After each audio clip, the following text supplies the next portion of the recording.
Yo, welcome to Physics with Vinay. Hi, I'm Anupal and I'm back with the JEE Mains one-shot series for 2025. आज के lecture में हम continue करने वाले हैं Geometrical Optics. This is Geometrical Optics Part 2.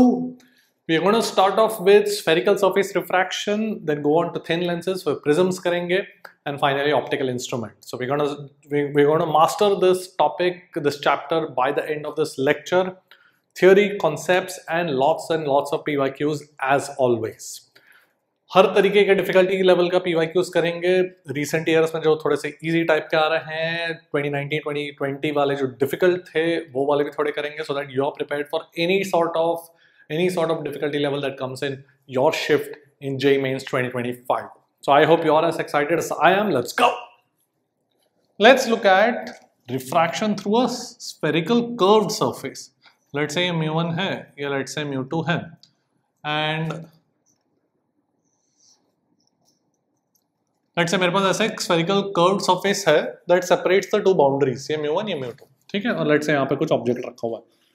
तो यहाँ पर ओरिजिन मानेंगे जिस डायरेक्शन में इंसिडेंट रेज है उस डायरेक्शन में positive x axis. So incident rays are going from left to right, so rightwards is the positive x axis with this the pole as the origin, और ये मेरा Y axis बन जाएगा, ठीक है. राइट, सो मेरा जो इक्वेशन आता है ये हम याद रखेंगे. Now what is this exactly, carefully देखते हैं इस इक्वेशन को. mu2 is the medium in which the refracted rays are present. The refracted rays they are in mu2. mu1 is the medium in which the incident rays are present, ठीक है. v, as in the mirror formula, v is the x coordinate of the image, u is the x coordinate of the object. And r here यहाँ पे carefully करना है, this is the x coordinate, it's not the magnitude, it's the x coordinate of the center of curvature, ठीक है. So r can be positive or negative, x coordinate. All right, तो एक अपन example से ही देखते हैं इसका एप्लीकेशन, तो तुमको एकदम क्लियरली समझ में आएगा. इसमें आएगा तो बस डायरेक्ट ये फॉर्मूला पे ही बेस्ड आएगा, तुमको बस साइन के साथ ध्यान से डालना है. एक एग्जांपल देखते हैं जो प्रीवियस ईयर में आया था, तो उसी से वील अंडरस्टैंड दिस. देख लो. Let's look at a question from JEE 2021. तो मेरे पास एक स्फेरिकल कर्व्ड सरफेस है. लेफ्ट साइड पे रिफ्रैक्टिव इंडेक्स 1.25 है, राइट साइड पे रिफ्रैक्टिव इंडेक्स 1.4 है. Centre of curvature is at 25 centimetres from the pole, मतलब उसका रेडियस ऑफ कर्वेचर 25 सेंटीमीटर्स दिया हुआ है. And object is at 40 centimetres. Find the distance of the image from the surface. तो अपने को इमेज का लोकेशन निकालना है. So I will have mu2 by v minus mu1 by u should be equal to mu2 minus mu1 by r. अब अपने को carefully करना. What was mu2? mu2 was the medium in which the refracted rays are present. So rays are going from left to right. So refracted rays मतलब उसका medium 1.4 है. mu1 is 1.25. ये mu2 होना चाहिए. u is the x coordinate of the object. अब मेरा incident raise are going from left to right, so this is the positive x axis, ये y axis, ये मेरा origin. So object का x coordinate is -40, should be equal to mu2 minus mu1. So mu2 minus mu1, so 1.4 minus 1.25 is 0.15 divided by radius of curvature. So this r is the x coordinate of the center of curvature, which is -25, ठीक है. Alright, तो मेरे पास आ जाएगा 1.4 by v should be equal to minus 1.25 by 40 minus 0.15 by 25, ठीक है. तो माइनस कॉमन ले लेता हूँ यहाँ पर और यहाँ पे प्लस कर देता हूँ. अब इसको कैलकुलेशन थोड़ा सा अपने को पूरा एग्जैक्ट कैलकुलेशन करने की जरूरत नहीं है, because you can see the options are not very close to each other. So थोड़ा सा एस्टिमेट करके अपन आंसर निकाल देंगे. Let's do it quickly. तो 1.4 divided by v should be equal to, इसको जस्ट क्रॉस मल्टीप्लाई करता हूँ. 1.25 का 5/4 लिख सकता हूँ into 25 plus 0.15 into 40 divided by नीचे 1000 आ जाएगा, ठीक है. सो 125 बाय 4 प्लस ये बन जाएगा 6, करेक्ट, डिवाइड बाय 1000. सही लिख रहा हूँ ना, ठीक है. ये 4 6 24 प्लस 125 मतलब बन जाएगा 149 डिवाइड बाय 4000. तो v का वैल्यू मेरे पास आ जाएगा, यहाँ से v का वैल्यू आ जाएगा 1.4 इंटू 4000 डिवाइड बाय 149, ठीक है. अब अप्रोक्सीमेटली अपने को करना है. तो यू कैन से कि 149 को मैं 150 कर सकता हूँ, चलता है, ठीक है। 1.4 को मैं अप्रोक्सीमेटली 1.5 कर सकता हूँ, चलता है। सो 1.5 ये 1.5 ये 150, तो कितना बन जाएगा, अराउंड 100 बन जाएगा। So this will be around -40। So closest to 40 कौन सा हो जाएगा, मैं अपने को डिस्टेंस चाहिए। सो एक्चुअली लेफ्ट में बनेगा because x coordinate of image is negative. So closest to 40 कौन सा, ये, ठीक है। थोड़ा और एक्यूरेटली भी सॉल्व कर सकते हैं, बट करने की जरूरत नहीं है, मैंने option of far away. Okay, देख लो। Let's look at a question that came in J 2024. Light from point source falls on a convex curved surface of radius 20 radius of curvature 20 centimeters and refractive index 1.5. तो ऐसे convex point source है यहाँ पर object, और ये मेरा convex surface है जिसपे light is incident and refractive index 1.5. The source is 100 centimeters from the convex surface. तो कुछ बोला नहीं, मतलब ये we have to assume that the source is in air, ठीक है। Distance between the image and the source. Okay. सो इसका radius कितना दिया, 20। सो μ1 का वैल्यू 1 हो जाएगा, एयर में ट्रेवल कर रहा है rays, and when it crosses to the other side μ2 का value 1.5, refracted rays are in 1.5। So formula लगा लेते हैं। So μ2 by v minus μ1 by u should be equal to μ2 minus μ1 divide by r। तो u का value कितना है, 100 centimetres ये है, मतलब u का वैल्यू -100 हो जाएगा because this is the positive x axis, and r का वैल्यू, उसका centre of curvature positive x axis पे, तो r का वैल्यू पॉजिटिव होगा कितना, 20 सेंटीमीटर्स।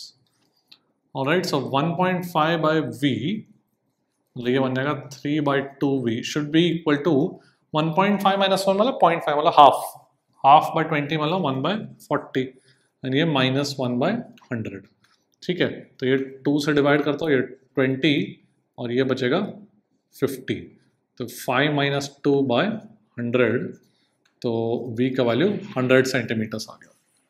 सो इमेज यहाँ पर बनेगा at a distance of 100 centimetres. तो दोनों के बीच का डिस्टेंस कितना हो जाएगा, 200। That is your answer. Okay, simple formula apply करना है, केयरफुली देख लो। Let's talk about thin lenses. तो थिन लेंसेज ब्रॉडली अपन दो कैटेगरीज में कैटेगराइज कर सकते हैं, convex lenses and concave lenses. अब कॉन्वेक्स लेंसेज में 3 टाइप है, कॉन्केव लेंसेज में 3 टाइप है। Let's just quickly go over them. तो biconvex lens is a lens this way कि दोनों सरफेस कॉन्वेक्स फॉर्म में है। अगर ये दोनों सरफेसेस का रेडियस ऑफ कर्वेचर का मैग्नीट्यूड सेम होगा, then we call it equiconvex. Okay, then you have plano convex where one surface is convex and the other is plane, and then you have concave or convex. All right, concave lenses again 3 types, biconcave, दोनों surface concave है, plane और concave, one is plane, and convex और concave, इस तरीके से। So one thing is कि what is the exact difference between convex or concave and concave or convex? Just look at the thickness here. इस lens में thickness is maximum in the middle, इस lens में thickness is minimum in the middle, ठीक है। तो middle centre पे thickness सबसे कम है, फिर बढ़ जाता है, इसमें सेंटर पे thickness सबसे ज्यादा है और कम हो जाता है। Right, so that's the difference between concave or convex and convex or concave.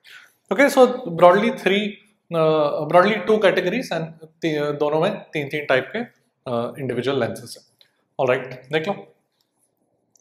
Let's talk about the lens formula.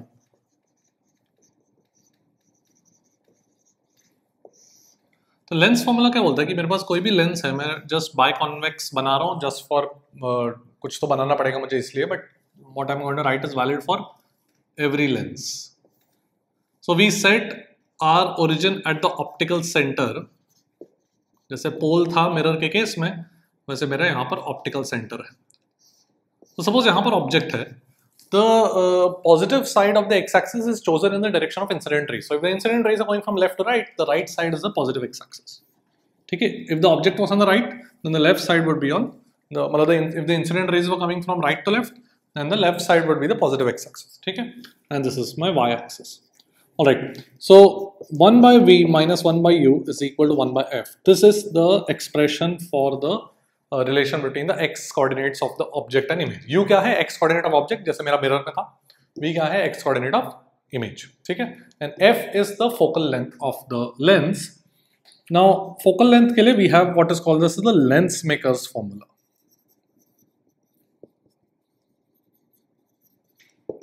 so 1 by f is equal to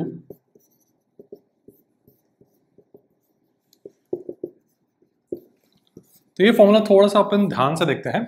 यहाँ पर μ1 is the surrounding medium and μ2 is the lens medium. So lens का medium divide by surrounding -1 into 1/r1 minus 1/r2. So what is r1? r1 is the radius of curvature of the the surface on which incident rays are present. अब ये जो radius of curvature actually वो x coordinate, both of these are x coordinates. So suppose object is placed here, a real object is placed, so incident rays will be going from left to right. So ये मेरा positive x axis बन गया. So let's say इसका left side का radius of curvature 10 centimetre है and right side का radius of curvature let's say 20 centimetres है, ठीक है। रेडियस ऑफ कर्वेचर बोल रहा हूँ मैं। तो रेडियस ऑफ कर्वेचर मतलब basically this surface is part of an imaginary sphere, उस स्फीयर का radius is 10 centimetre. This surface is part of another imaginary sphere, उसका radius is 20 centimetre, that is called radius of curvature. Now अपने को यहाँ पे कैसे substitute करना है रेडियस ऑफ कर्वेचर के वैल्यूज, कि यहाँ पर फर्स्ट सरफेस अगर देखूं मैं तो उसका सेंटर ऑफ कर्वेचर राइट में होगा ना, तो वो तो पॉजिटिव एक्स एक्सिस पे होगा and this will be 10 centimetre, correct. So r1 का वैल्यू इस पर्टिकुलर एग्जांपल में is going to be positive 10। What about r2? r2, this surface, the surface from which the rays are coming out, this surface, उसका centre of curvature तो left में होगा कहीं, तो वो तो नेगेटिव एक्स एक्सिस पे होगा एंड देयरफॉर इसका r2 का वैल्यू मैं रखूंगा -20 because r2 and r1 are ultimately the x coordinates. So sign के साथ सब्स्टिट्यूट करना, ओके। एंड थिन लेंसेज की बात करें तो ये थिकनेस नेग्लिजिबल है, ओके। ऑलराइट, सो यहां पर सब्स्टिट्यूट अगर मैं करूंगा लेंस मेकर्स फॉर्मूला में, तो r1 एंड r2 का वैल्यू मैं 10 एंड -20 सब्स्टिट्यूट करूंगा, ठीक है। Alright, and then you substituting you can get the formula for the focal length, whatever refractive index values they give. μ1 is the medium of the surrounding and μ2 is the lens, okay। तो ये चीज मेरा, इससे मुझे focal length निकल जाएगा of this lens and then using this formula you can get the location of the image। अभी examples करेंगे, alright। What if I have an object that is an extended object or perhaps it is not on the principal axis। So suppose ये y coordinate of object yo है, so we have the lateral magnification, जैसे mirror में था, that is the y coordinate of the image divided by y coordinate of object, that is given by v by u, ठीक है। Remember mirror spherical mirror के case में lateral magnification का formula क्या था? -v by u, यहाँ पर v by u, okay. And mirror formula में 1/v प्लस 1/u था, यहाँ पर 1/v माइनस 1/u है, तो वो साइन का फर्क है, वो अपने को याद रखना। ऑलराइट, देख लो। Let's look at a question that came in JEE 2024. For a thin biconvex lens, radius of curvature of the sides are 15 and 30 centimeters. Focal length 20 दिया, refractive index of the lens पूछा गया। अगर कुछ नहीं बोला गया, we are going to assume that the lens is placed in air, so surrounding air है, ठीक है। तो lens makers formula क्या था? 1/f is equal to μ2 by μ1 minus 1 times 1/r1 minus 1/r2। तो अभी मेरे पास thin convex lens है, इसका let's say radius of curvature कितना 15 और इसका 30। इट डजंट मैटर, ऑब्जेक्ट कहीं भी प्लेस करो, you will get the same focal length, ठीक है। For any lens you place the object anywhere, focal length does not depend on the position of the object, okay. So यहाँ पर I have इसका centre of curvature, C this will be the positive x axis, इसका centre of curvature positive side पर होगा, तो r1 का value +15 हो जाएगा एंड r2 का वैल्यू नेगेटिव एक्स एक्सिस पे -30। Alright, so 1/20 would be equal to μ2 is the refractive index of the lens, μ1 is 1, air है, 1/15 minus 1/-30, ठीक है। तो बस अपने को इसके लिए सॉल्व करना है। So क्या बन जाएगा? 1/20 should be equal to μ - 1 times 1/15 plus 1/30, तो ये 3/30 हो जाएगा, मतलब 1/10, तो μ - 1 would be equal to half, so mu का वैल्यू हो जाएगा 3/2। ऑलराइट, सिंपल सा लेंस मेकर्स फॉर्मूला का एप्लीकेशन है, देख लो। Let's look at a question that came in JEE 2023। A convex lens, refractive index 1.5 दिया हुआ है, with focal length 18 centimetres in air, is immersed in water. Change in focal length कितना होगा when it is placed in water? Refractive index of water दिया गया, ठीक है। सो air में जब रखा हुआ है लेंस को, so I can say 1 by focal length should be equal to mu of lens, which is 1.5, 3/2 divided by air is 1 minus 1 into 1/r1 minus 1/r2। अब ये वैल्यू मुझे नहीं पता, ठीक है। अब when the lens is place in water, तो again lens makers formula लगाते हैं। अब 3/2 divide by mu of lens divide by mu of medium minus 1। अब इसको एलिमिनेट कैसे करेंगे, जो अननोन है डिवाइड कर देंगे, ठीक है। So if I just divide it, तो I will have, so what I'm basically doing is I'm doing 1/2, तो 1/18 divided by 1/f is f/18, correct. तो ये कितना बन जाएगा, हाफ, और ये कितना है, दिस इज 3/2 डिवाइडेड बाय 4/3, मतलब 9/8, 9/8 माइनस 1 इज 1/8, तो ये 1/8 हो जाएगा, ठीक है। बस ये तो कट गया, ऑलराइट। तो हो ही जाएगा मेरे पास अभी focal length is 18 into 4 which is 72 centimetre.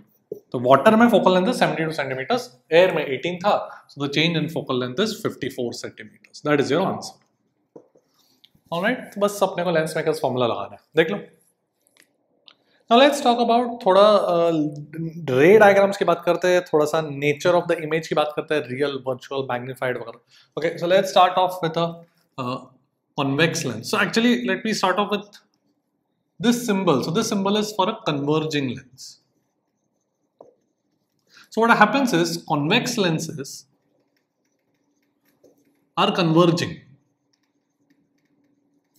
when lens का refractive index is greater than surrounding. So for example मेरे पास एक biconvex lens है suppose, ठीक है। तो इसका फोकल लेंथ क्या होता है, 1/f is equal to μ2/μ1 minus 1 1/r1 minus 1/r2। अब ये जो r1, ये जो अगर सपोज मैंने ऑब्जेक्ट यहाँ पर रखा, तो r1 क्या हो जाएगा, पॉजिटिव हो जाएगा, एंड r2 क्या हो जाएगा, नेगेटिव हो जाएगा। तो ये टर्म तो पॉजिटिव हो गया, right. If μ2 is greater than μ1, μ2 is the lens, μ1 is the surrounding, so if this is greater than focal length will be positive. If μ2 is greater than μ1, focal length will be what, positive. What is focal length? Ultimately focal length क्या है कि अगर तुम्हारे पास कोई lens है और उसमें एक पैरेलल बीम ऑफ लाइट आ रहा है, तो वो कहाँ पर उसका इमेज फॉर्म होगा, that is the focal length. तो अगर फोकल लेंथ पॉजिटिव है तो पॉजिटिव एक्स एक्सिस पे फॉर्म होगा एट अ डिस्टेंस f, ठीक है। So basically these rays are going to converge, so this is called a converging lens, all right। If you place this convex lens in a denser medium जहां पे surrounding is greater than the lens refractive index, तो focal length negative आ जाएगा, तो उसको हम बोलेंगे diverging lens, ठीक है। बट जनरली अगर एयर में प्लेस किया तो all convex lenses, not just मैंने बाय कॉन्वेक्स के लिए बनाया, but all 3 convex lenses are converging, और कन्वर्जिंग का सिंबल ये होता है, ठीक है। डाइवर्जिंग की अगर मैं बात करूं, डाइवर्जिंग का सिंबल ये होता है। So concave lenses are diverging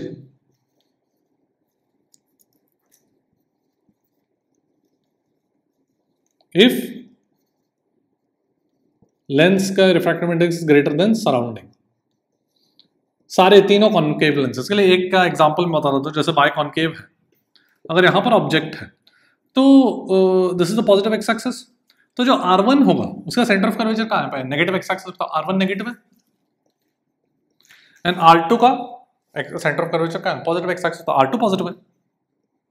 सो अगर मैं फोकल लेंथ देखो 1/f is equal to μ2/μ1 minus 1 into 1/r1 minus 1/r2। What is this? This is negative, because R1 negative R2 positive है, तो ये पूरा नेगेटिव हो गया। And if μ2 is greater than μ1, मतलब lens is greater than surrounding, then ये positive ये negative, overall focal length is negative. What is the negative focal length mean कि अगर पैरेलल बीम ऑफ लाइट आ रहा है, the image will be formed at on the negative x axis। कैसे बनेगा negative x axis पे? The rays have to diverge, तो ही हम पीछे उसको ट्रेस करके we can say कि the image is here, so this will be the focus, all right। and ये मेरा focal length, उसका magnitude बोलता हूँ, because f itself is negative for a diverging lens। So concave lenses are diverging, all 3 concave lenses are diverging, whether it is biconcave or planar concave or convex or concave, if placed in a rarer medium like air। generally air में place करते हैं तो concave lenses are diverging, convex lenses are converging, and the symbol for converging is this, diverging is this, ठीक है। and what does focal length physically mean? कि a parallel beam of light अगर incident है तो उसका image कहाँ पे बनेगा, that is the focus, that is called the focus. ठीक है, parallel beam of light on a converging lens will form focus on will form an image on the positive x axis, the focal length, वो मेरा image distance of the focal length, वो क्या बन जाएगा, positive. Diverging lens के लिए parallel beam of light will form an image on the negative x axis, वहाँ पे फोकस आ जाएगा। End of course negative x axis है तो फोकल जो फोकल लेंथ है वो नेगेटिव है, उसको फोकल लेंथ बोलते हैं, but it is with the sign, it is the x coordinate of the focus. ठीक है, alright, so let's look at converging lenses. So अगर कन्वर्जिंग लेंस पे देखें तो we mark some important points, यहाँ पर f, यहाँ पर f, यहाँ पर 2f। ठीक है, तो मैंने दोनों साइड पे फोकल लेंथ मार्क किया, फोकस मार्क किया एंड 2f मार्क किया। Alright, so the important rays that we are concerned with is अगर एक ray parallel to the principal axis है, that will go through the focus, this converge करेगा। Alright, on the other hand, जो left side पे focus है, अगर उसके through एक ray जाएगा, that will become parallel to the principal axis। Alright, and a ray that is going straight, a ray that is going at the optical center, that will pass through undeviated। And the reason for this is कि अगर जैसे कि मैं एक बायकॉन्वेक्स lens ले रहा हूँ फिर से, but all of this is valid for any converging lens. अगर मैं सेंटर पे देखूँ, it's like a slab, slab में क्या होता है, शिफ्ट होता है। ठीक है, बट ये थिन लेंस है तो the shift of the ray is negligible because ये थिन लेंस है, there is no deviation through a slab. Remember rectangular slab में डिविएशन नहीं होता, तो ये थोड़ा सा शिफ्ट होगा, बट वो शिफ्ट नेग्लिजिबल है, सो वी से basically that the ray is undeviated. Okay, तो ये 3 रेज अपन यूज करेंगे for a diverging lens. A ray that is parallel to the principal axis will go through the left focus,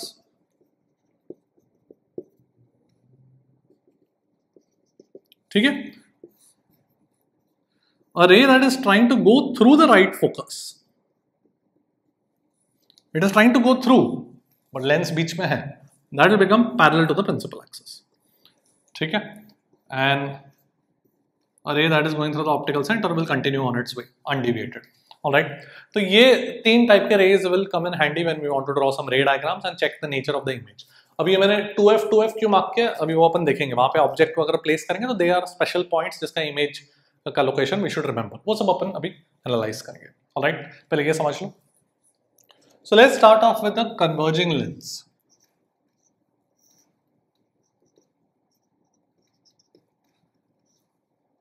तो अगर मैंने एक object यहां पर रखा है between the focus and the pole, ठीक है,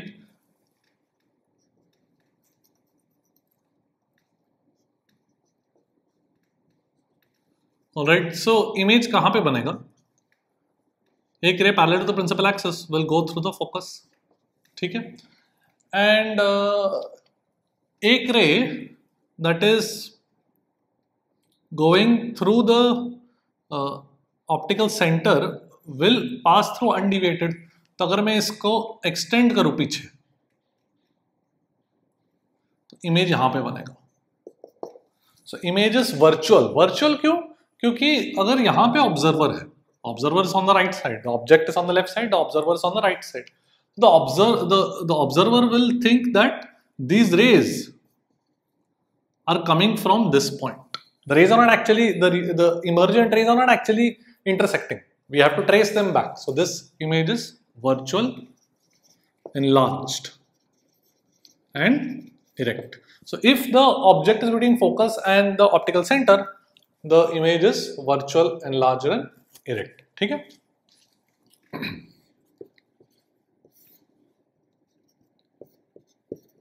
What if the object is between focus and f and 2f? ठीक है, 2f मतलब double the distance of f। तो एक ray parallel to the principal axis वैसे चला जाएगा, ठीक है, एंड एक रे अगर मैं गोइंग थ्रू द फोकस ले लूं तो वो क्या बन जाएगा, parallel to the principal axis, तो इमेज यहां पर बनेगा। ओके, सो यहां पर the image is formed between, so image is formed beyond 2f. It is real because the rays are actually converging.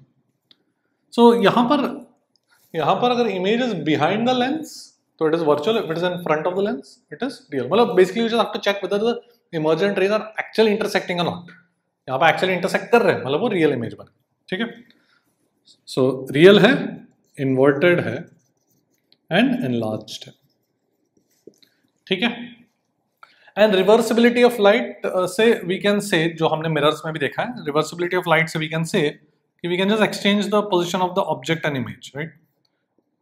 तो f एंड 2f के बीच में अगर मेरे पास ऑब्जेक्ट है तो 2f के बियॉन्ड इमेज बनता है. तो अगर object is beyond 2f, the image will B form between f and 2f. ठीक है, and it will be inverted. ये ऑपोजिट सेंस है ना, तो अपन ने एक्सचेंज कर दिया. सो इन्वर्टेड, रियल एंड डिमिनिश्ड. ठीक है, सो ये मेरा सिचुएशंस हो गया. वन इंपॉर्टेंट थिंग इज कि अगर 2f पर ही है ऑब्जेक्ट तो राइट साइड 2f पे बनेगा. You can check this using even the equation कि मेरे पास जैसे 1/v minus 1y equal to 1/f है. तो यहां पर अगर 2f पर है, this is the positive x axis, तो x coordinate is this length is 2f, so x coordinate is minus 2f because positive x axis पे, ये नेगेटिव x एक्सिस पर object. So 1/v plus 1/2f because minus minus should be 1/f. तो v का value देखो कितना आ गया, 1/f minus 1/2f is 1/2f. So v is 2f. v is 2f मतलब object is form on the other side but at the same distance. ठीक है, sorry, image is formed on the other side but at the same distance. And inverted रहेगा क्यों? क्योंकि magnification क्या हो जाएगा, v by u which is 2f divided by minus 2f minus 1. तो size same है बट इन्वर्ट हो गया. ठीक है, डाइवर्जिंग लेंस की बात करेंगे तो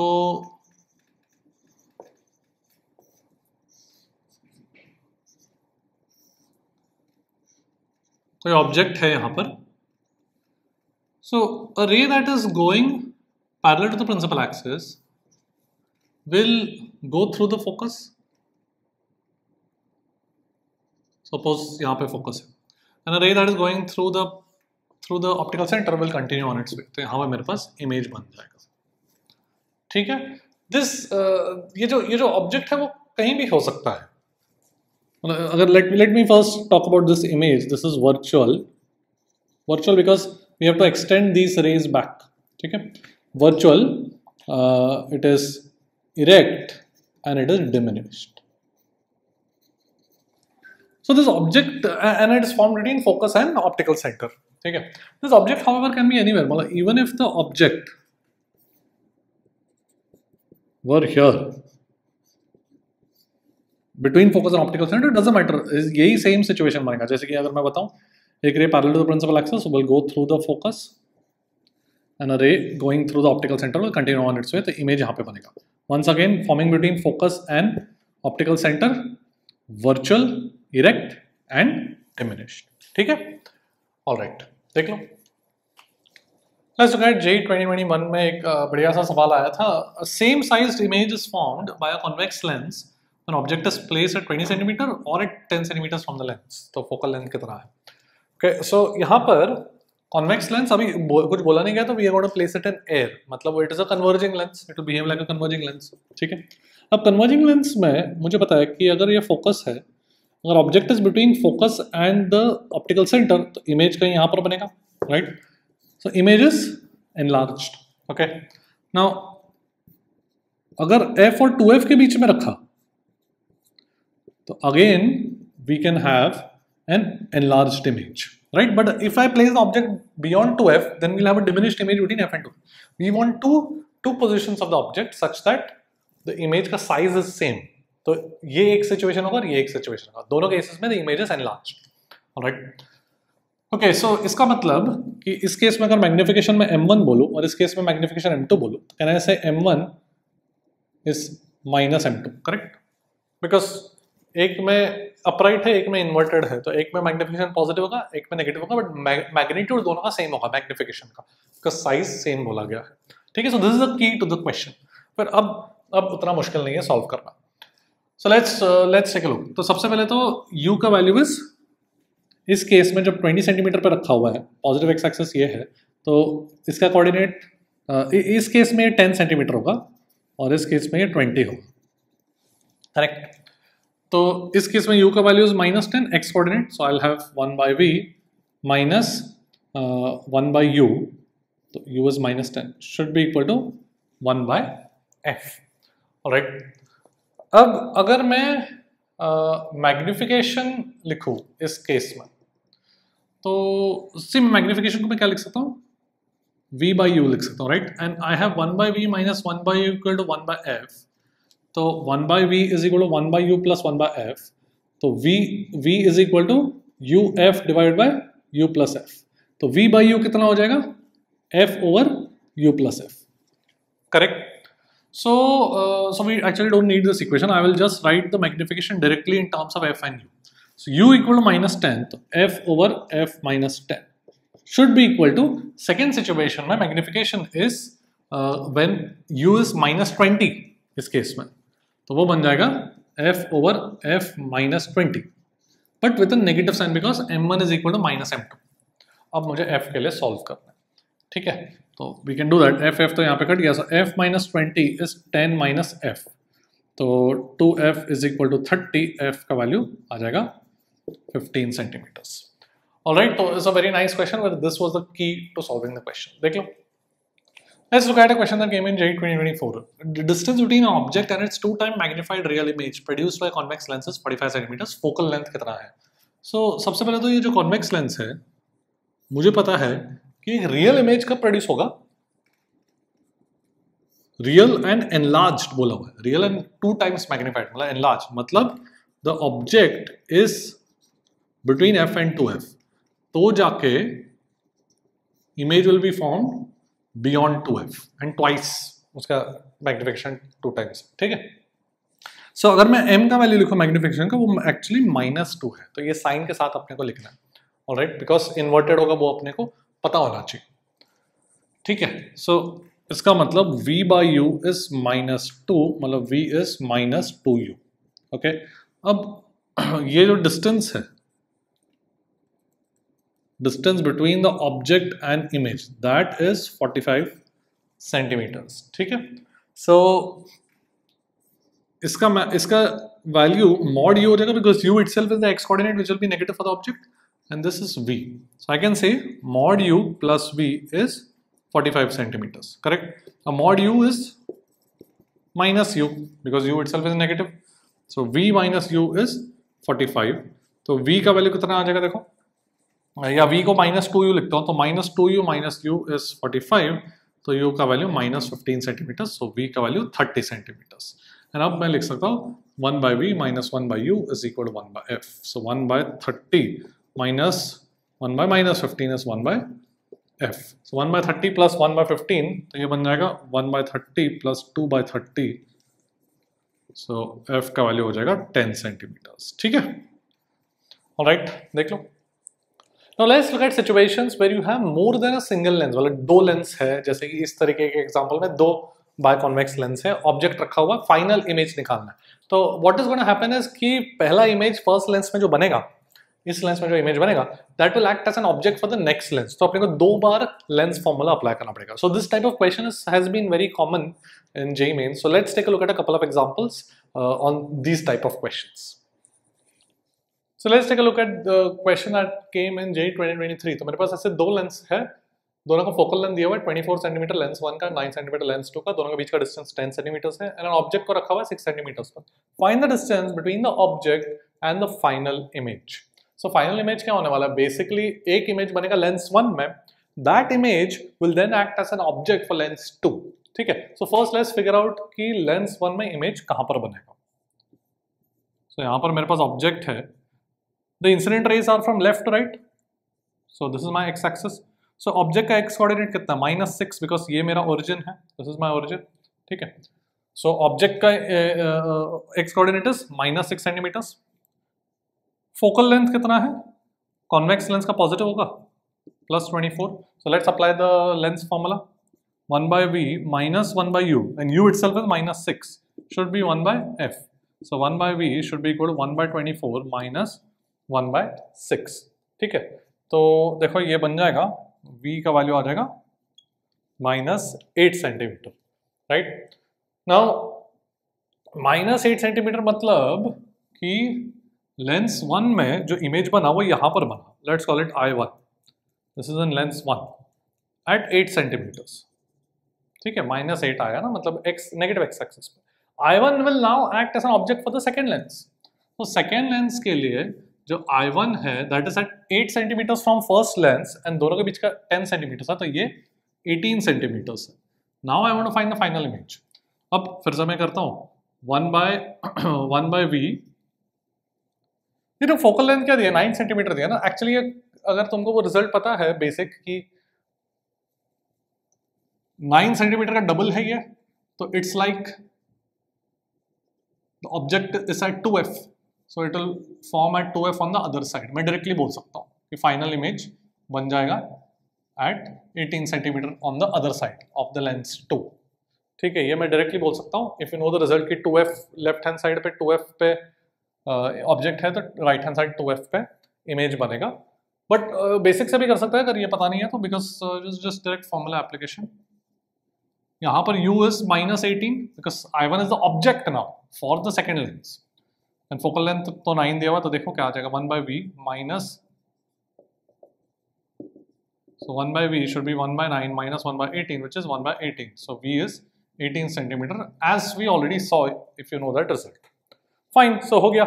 so लेंस 2 के 18 सेंटीमीटर पर is the final image, तो डिस्टेंस कितना हो जाएगा 18 plus 10 28 plus 6 34, that's your answer, ठीक है, देख लो।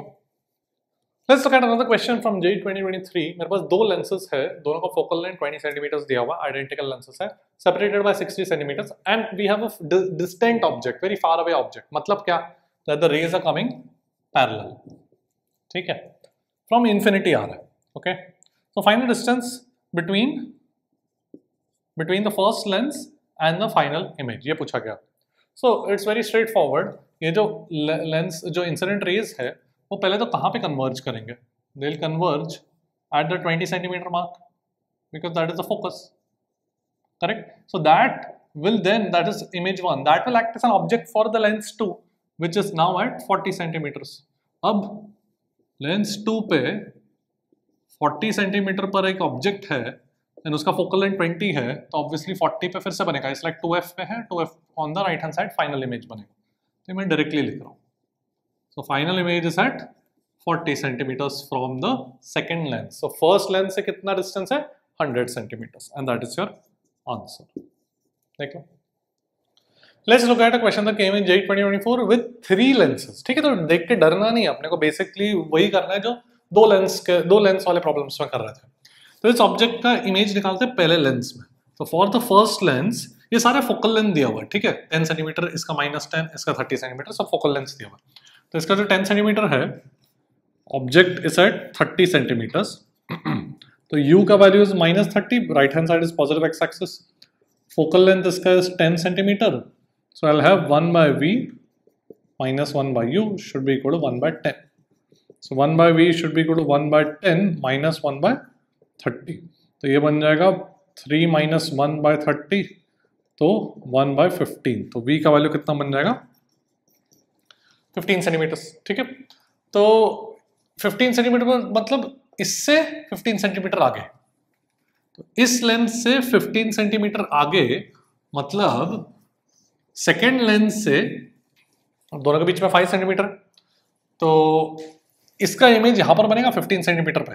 तो इस लेंस से कहां पर है इमेज 10 सेंटीमीटर, तो 10 सेंटीमीटर पर नाउ इज द ऑब्जेक्ट, मतलब the rays from the first lens are trying to converge at 10 centimeter here, ठीक है, at 10 centimeters here, but 10 centimeter -10 is the focal length, तो मतलब ये तो एक राइट हैंड साइड वाला f वाला पॉइंट हो गया, तो वो क्या करने वाला, रे पैरेलल बन जाएगा। ये तो मुझे पता है डाइवर्जिंग लेंस में क्या हो जाता है, रे when is trying to focus at this f, it will become parallel to the principal axis. So now the rays are emerging parallel from this lens, तो obviously इस लेंस में converge करेंगे at the focus of this lens, third lens, which will be 30 centimeter. So the final image will be 30 centimeter to the right of the third lens. ठीक है,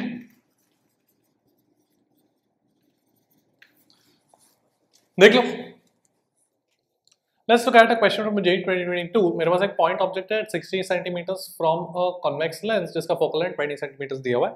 उसके सामने 10 centimetres दूरी पे एक कॉन्वेक्स मिरर रखा हुआ है. ठीक है, बोला गया कि the final image after everything happens coincides with the object again, so find the focal length of this convex mirror. So what is going to happen is, यहाँ से जो रेज निकलेंगे they will converge on the convex mirror and for the final image to coincide with the object, ये ध्यान से सुनना, we want the rays from the object जो emerge हुए लेंस से, they should be perpendicularly incident on the convex mirror. And the reason is कि perpendicular incidence होगा तो automatic वापस reverse हो जाएगा direction by 180 degrees of the rays. Incident इस तरीके से होगा तो reflected rays will be exactly along the same line in which the incident rays were traveling. And therefore they'll keep on traveling along the same line and converge back at the object. ठीक है, so that's how the final image will also be coinciding with the object itself. तो यहाँ पर what does this mean कि the rays are perpendicularly incident, इसका मतलब the image that would have formed in the convex mirror should be at the center of curvature of the convex mirror. ठीक है, क्योंकि rays are normal to the mirror मतलब normal to the sphere मतलब is along the radius and radius will converge at the center of curvature. Now I can do it very easily. तो ये 60 centimetres दिया हुआ है, इसका image निकालते हैं, मतलब ये इमेज यहाँ पर बनना चाहिए in the first lens. The image should be here. So let's see. I can write 1 by v minus 1 by u. u का वैल्यू कितना है, मैं सब ये लेंस के लिए लिख रहा हूँ, तो u का वैल्यू minus 60 सेंटीमीटर है because right hand side positive x axis होगा, should be equal to 1 by f, 1 by 20. So 1 by v would be 1 by 20 minus 1 by 60, तो v का वैल्यू 30 सेंटीमीटर आ जाएगा. So मतलब ये जो लेंथ है that is 30 सेंटीमीटर्स, तो ये 10 है, therefore this becomes 20 सेंटीमीटर्स. इसका मतलब the center of curvature is at 20 centimetres of the mirror, focal length तो उसका हाफ होगा, so उसका focal length हो जाएगा 10 centimetres. And that's your answer. ठीक है, तो ये चीज ध्यान रखना कि whenever the final image coincides with the object, when you have a reflecting surface, the rays should be normally incident on the reflecting surface. देखो, now let's talk about combination of lenses when they are in contact. तो जैसे कि मेरे पास multiple lenses है ऐसे, I'm just drawing biconvex, but it can be any combination of lenses. इसका focal length f1 है, f2 है, f3 है, तो इसको मैं एक सिंगल लेंस की तरह ट्रीट कर सकता हूं of f equivalent, and that formula is given by 1 by f equivalent is equal to 1 by f1 plus 1 by f2 plus 1 by f3 and so on. ठीक है, इसका डेरिवेशन एक्चुअली काफी simple है.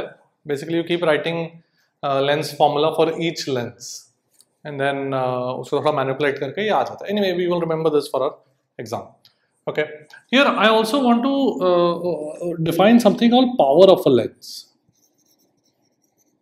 So power of lens is defined as 1 by the focal length. इसका जो units है इस इन diopter D से represent करते हैं when focal length is in meters, मतलब ऐसा units में. ठीक है, so this is मतलब definition है power of a lens. तो यहाँ पे basically what we are doing is we are basically adding the powers. Individual lenses का सबका पावर्स ऐड कर रहे हैं, should be equal to equivalent lens का पावर. ऐसे ऐसा सोच सकते हैं अपन. ठीक है, मिरर का पावर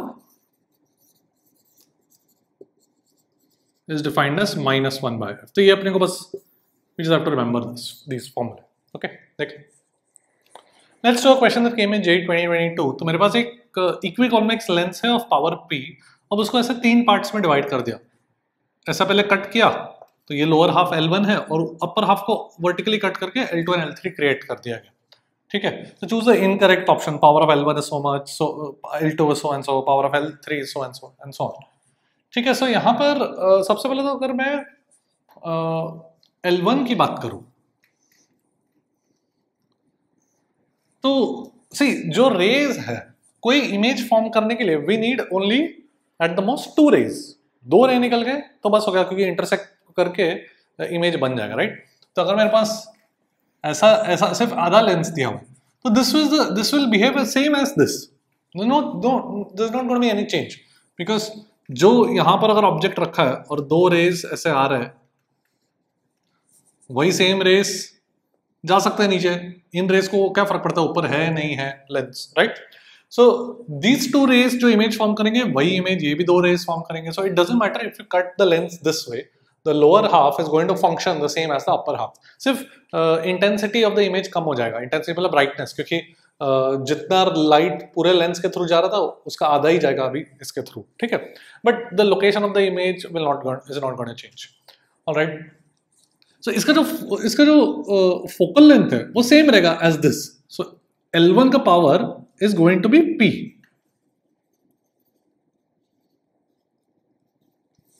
ये और ये सेम ही चीज है as far as focal length, image formation, power is concern, ठीक है।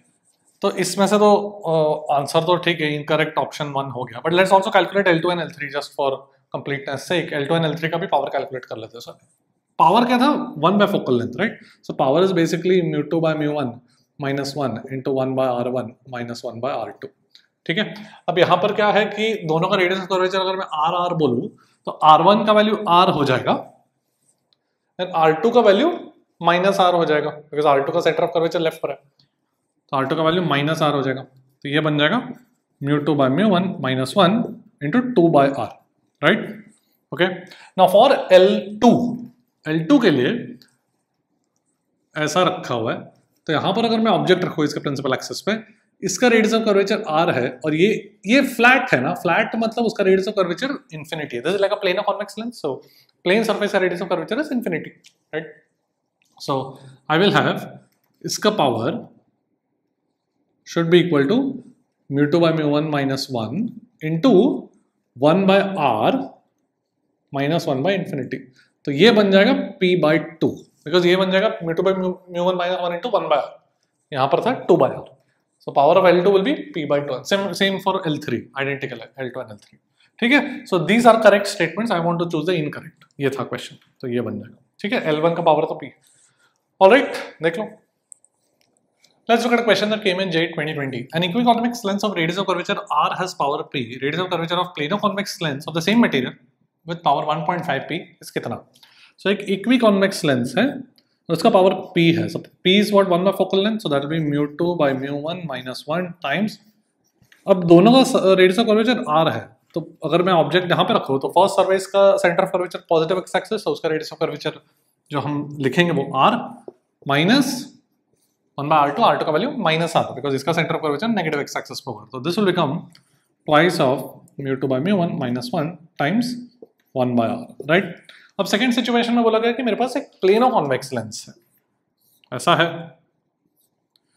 तो इसका रेडियस ऑफ कर्वेचर कुछ R डैश बोलता हूँ, वही पूछा गया है, बट इसका पावर 1.5 P दिया हुआ है। सो 1.5 P मतलब 3 P by 2 should be same material, so mu अगर वैल्यू सेम है, इनटू 1 बाय, अब इस सरफेस का centre of curvature right hand side positive x axis, तो उसका radius of curvature R dash, and flat surface का कितना होता है, infinity. So 1 by R dash minus 1 by infinity, तो 0 हो गया, ठीक है। ओके, सो P का वैल्यू कितना है वो सब्स्टिट्यूट कर लेते हैं। सो 3 by 2 इंटू P का value is twice of μ2 by μ1 minus 1 into 1 by R, should be equal to μ2 by μ1 minus 1 into 1 by R dash. तो यहाँ से R डैश का वैल्यू देखो कितना आ रहा है, 2 कट गया, R डैश का वैल्यू आ जाएगा R by 3, ऑलराइट। तो ये मेरा फाइनल इसका रेडियस ऑफ कर्वेचर हो जाएगा, देख लो। Now let's look at a type of question जहां पे the lenses are in contact with each other. देखो ऐसा क्वेश्चन JEE 2022 में आया था, टू आइडेंटिकल बाइकॉन्वेक्स लेंस, उनका focal length and refractive index दिया हुआ है 1.5 है, are in contact with each other and the space between them is filled with liquid, जिसका refractive index also दिया हुआ है, and the combination का focal length पूछा गया। So whenever you have like multiple lenses, जितने भी हैं, whatever they could be convex, concave, whatever, इन सबका focal length दिया हुआ है f1, f2, f3 and so on, the equivalent focal length comes out to be just the addition of the reciprocals, ठीक है। तो ये फॉर्मूला अपन याद रखेंगे। तो यहाँ पर लेट्स ड्रॉ द डायग्राम। मेरे पास दो कॉन्वेक्स लेंस है बट उनके बीच में लिक्विड भर दिया, so the liquid itself acts like a biconcave lens. सोचो, I can just imagine that this is like biconvex lens plus ये जो लिक्विड का जो है that is like a biconcave lens plus another biconvex lens. ठीक है, सो between the surfaces of or between the materials of the lens and the liquid you can always introduce a thin layer of air. A thin layer मतलब infinitesimally thin layer of air, उससे कुछ फर्क नहीं पड़ेगा light रे को। So therefore I can just say कि यहाँ पर एयर है तो इन दोनों के बीच में भी एक थिन लेयर ऑफ एयर मान लिया, इन दोनों के बीच में भी एक थिन लेयर ऑफ एयर मान लिया। क्यों कर रहा हूं मैं? Because the lens makers formula requires कि the surrounding on both sides of the lens must be same. तो यहाँ पर एयर है, इस लेंस के लेफ्ट में एयर है बट राइट में लिक्विड है, तो we can't use the lens makers formula directly. तो this is like a cute trick, you introduce a thin layer of air. Just imagine a thin layer of air between the lens and the liquid. That thin layer is so thin that it won't make a difference to the deviation of the light ray. ठीक है, but then we can therefore use the lens maker's formula. तो देखते हैं कैसे करेंगे। सबसे पहले तो मुझे इसका फोकल लेंथ निकालना पड़ेगा। ठीक है, तो ये जो फोकल लेंथ दिया हुआ है that is assuming that air is on both sides of the lens. तो वो तो अपने को पता चल गया, इसका फोकल लेंथ 15 है, इसका भी फोकल लेंथ 15 है। बट व्हाट अबाउट इसका फोकल लेंथ? तो ये जो फोकल लेंथ है इस वाटर का या लिक्विड का, उसका म्यू 1.25 दिया हुआ है। तो I can write 1/f should be equal to 1.25 minus 1 into, because दोनों साइड पे एयर माना है मैंने। ठीक है, so 1.25 minus 1 into 1 by, अब ये जो रेडियस है R1 and R2 वो कितना है? So for that we need to use this value of 1.5. So for the biconvex lens, या R1 या R2, अब दोनों का मैग्नीट्यूड हमें सेम मानना पड़ेगा, क्वेश्चन में और कुछ डेटा दिया नहीं है। Ideally they should equi convex lens, equi convex lens मतलब दोनों सरफेसेस का रेडियस ऑफ कर्वेचर का मैग्नीट्यूड सेम है, but otherwise well we have to assume it because sometimes you just have to accept कि NTA will not be as clear as they should be in the question. तो यहाँ पर वो assumption अपने को लेना ही पड़ेगा, नहीं तो R1 R2 दो अननोन्स आ जाएंगे। ओके, सो यहाँ पर मैं बाय कॉन्वेक्स लेंस का फोकल लेंथ 1/15 लिखता हूँ, तो 1/f को 1/15 लिखता हूँ, should be equal to mu दिया हुआ 1.5 माइनस 1 इंटू, अब लेट से दोनों का मैग्नीट्यूड R है। ठीक है, सो इसका रेडियस ऑफ कर्वेचर पॉजिटिव होगा because centre of curvature positive x axis पर है, सो 1/r माइनस R2 का रेडियस ऑफ कर्वेचर जो R2 है that will be minus R because उसका centre of curvature negative x axis पर है। ठीक है, so I will have 1/15 is equal to 1.5 minus 1 is half into 2/r। तो R का वैल्यू कितना आ गया? 15 सेंटीमीटर आ गया। ठीक है, अब वही R यहाँ पर भी है। Alright, so now can I say that ये जो R1 है इसके लिए R1 would be minus 15. Why? Because उसका center of curvature negative x-axis, and R2 will be plus 15. So this will be minus 15, and this will be plus 15. All right. तो ये बन जाएगा 1/4 into 2/15. So इसका focal length, इसका 1/f would be minus 1/30. ठीक है. So अब अपने को ये फॉर्मूला लगाना है. So 1/f equivalent would be 1 by focal length of the lenses, which is 1/15 plus 1/15 plus ये वाले liquid वाले का, which is minus 1/30. ठीक है, so 2/15 minus 1/30, so that will be f equivalent would be 10 centimeters. Okay, तो इस तरीके से अपन क्वेश्चन करेंगे। देखो, now let's do a question from JEE 2019 जहाँ पर ऐसे मेरे पास एक प्लेनो कॉन्वेक्स लेंस है एंड एक प्लेनो कॉन्केव लेंस है। ठीक है, एंड उनका refractive index mu 2 and mu 1 दिया, जो कॉमन इंटरफेस है उसका रेडियस ऑफ कर्वेचर r दिया हुआ है, and the question is asking the equivalent focal length. So once again, we will introduce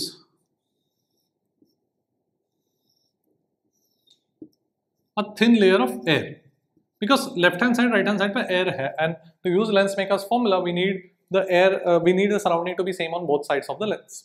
Alright, एक thin layer of air introduce कर दे, जिससे कुछ फर्क नहीं पड़ेगा. So can I say for the concave lens, ये जो R1 है वो तो infinite हो गया, and R2 है वो R बन गया. So, इसका जो focal length होगा 1 by f1 would be mu2 दिया हुआ है, so mu2 minus 1 into 1 by infinity minus 1 by R. ठीक है. And for the convex lens, ये R1 will become R and R2 will be infinite. So I'll have 1 by f2 would be equal to mu1 minus 1 into 1 by R1 minus 1 by infinity. ठीक है. So 1 by f equivalent कितना हो जाएगा? 1 by f1 plus 1 by f2. So mu1 minus 1 by R plus this quantity minus mu2 minus 1 by R. So can you see I'll have mu1 minus mu2 divided by R. ठीक है. So f equivalent आ जाएगा R divided by. All right, देख लो. Let's look at a situation जहाँ पे lens and mirror are in contact. मतलब ऐसा हो सकता है कि मेरे पास एक लेंस है और ये एक मिरर है, दे आर इन कॉन्टैक्ट, या मल्टीपल लेंसेज हो सकते हैं, एक मिरर हो सकता है. तो इस सिचुएशन में this behaves like a mirror, the entire system behaves like a mirror, because ultimately जो रेज आ रहे हैं वो रिफ्लेक्ट होकर तो वापस आने वाले हैं. So it's like the system is reflecting the ray back. So the system ultimately is behaving like a mirror. If the ray was able to go to the right hand side, then we would say it would behave like a lens. So यहाँ पर अगर इसका f1 है, f2 है, fm is the mirror का focal length बोलता हूँ.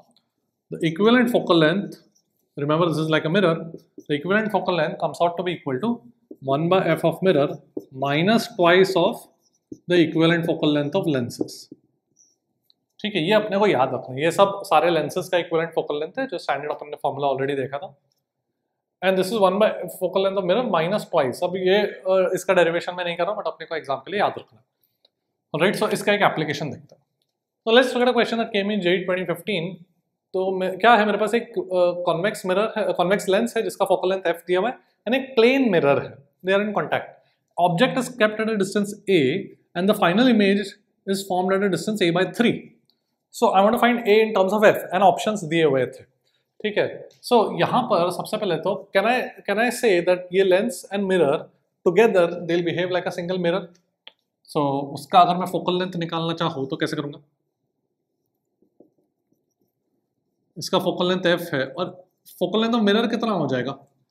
It's a plane mirror. So plane mirror can be treated as a spherical mirror of infinite radius. तो focal length भी क्या हो जाएगा? Infinite हो जाएगा. ठीक है. So 1 by f equivalent would be 1 by focal length of mirror minus twice of focal length of the lens. एक ही लेंस है यहाँ पर मेरे पास. Alright, so ये focal length of mirror infinity है. So 1 by f equivalent becomes minus 2 by f. Alright. So this is behaving like a mirror. Focal f equivalent is minus f by 2. So it's behaving like a concave mirror because concave mirror का focal length negative होता है. So this entire system can be replaced by a single concave mirror.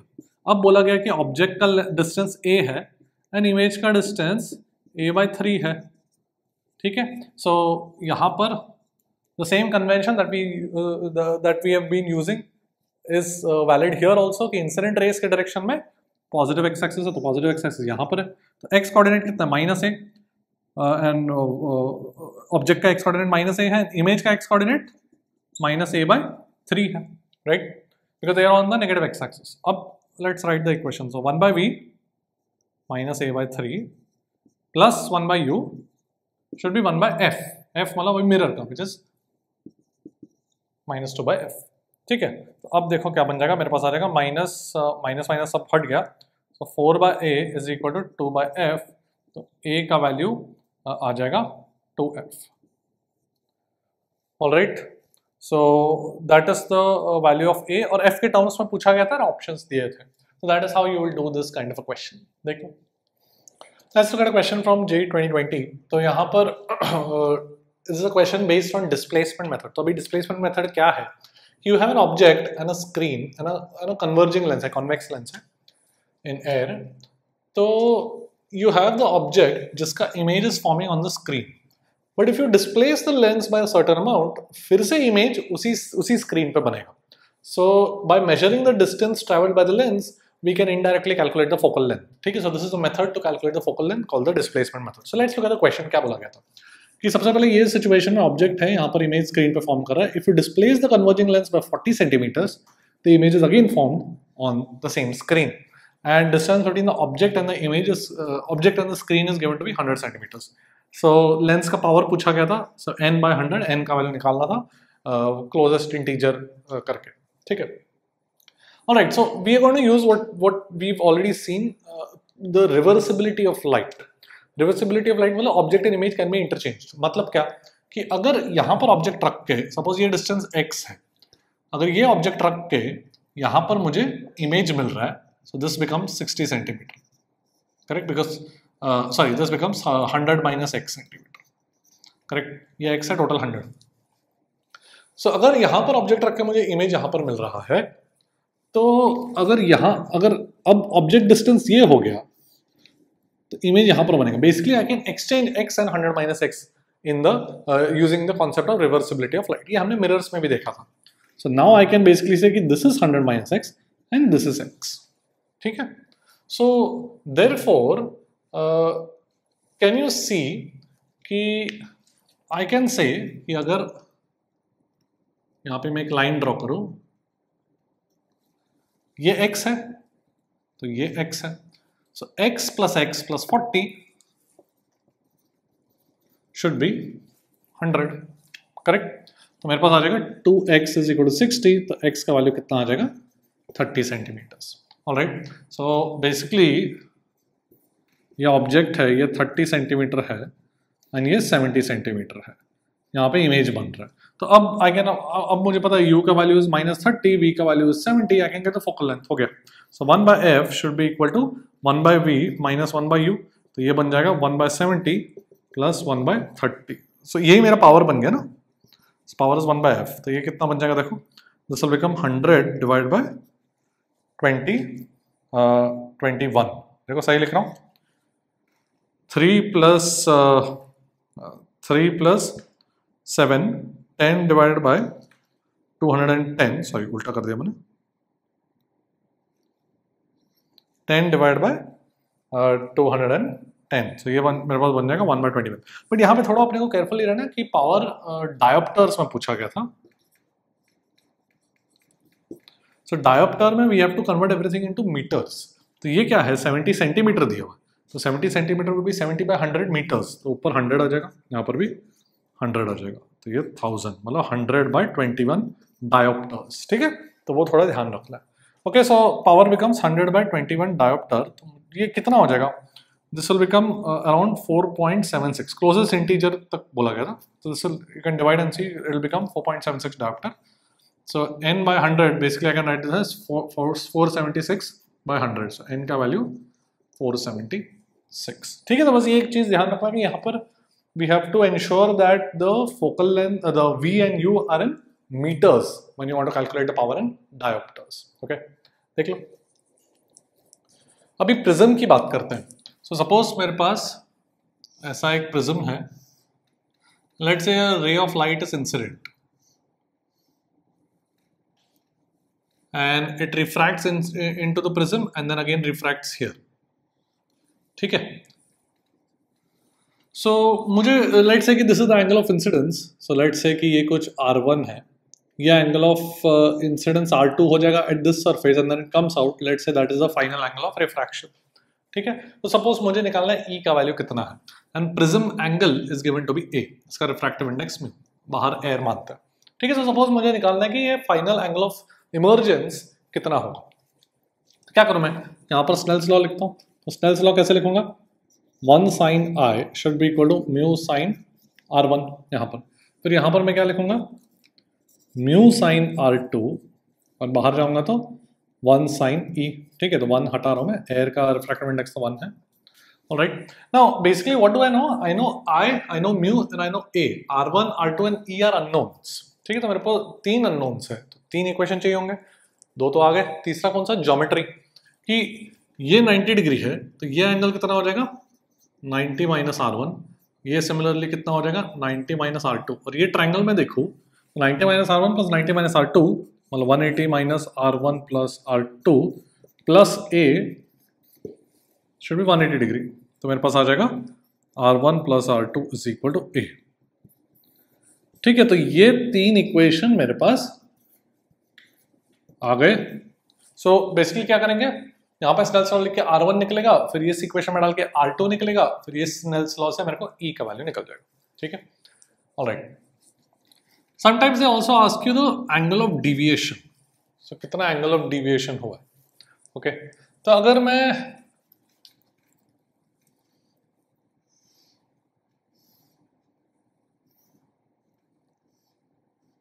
ऐसे देखूं, ये angle, this angle is I, तो इसको अगर मैं एक्सटेंड करूं, ये रिफ्रैक्टेड रे है, तो ये मेरा एंगल ऑफ डिविएशन है, तो फर्स्ट सरफेस वो कितना हो जाएगा?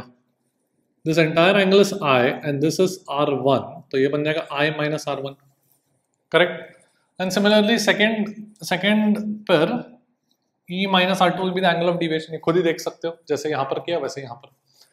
So the net deviation would be I plus E minus R1 plus R2, add कर दिया, एंड R1 प्लस R2 का वैल्यू कितना है? A. So the angle of deviation of the ray when it comes out of the prism is I plus E minus A. I is the incident angle, E is the emergent angle, and A is the prism angle. केवल, ठीक है, देख लो। Let's look at a question that came in JEE 2018. A ray of light is incident at 60 degrees on a prism of angle 30 degree.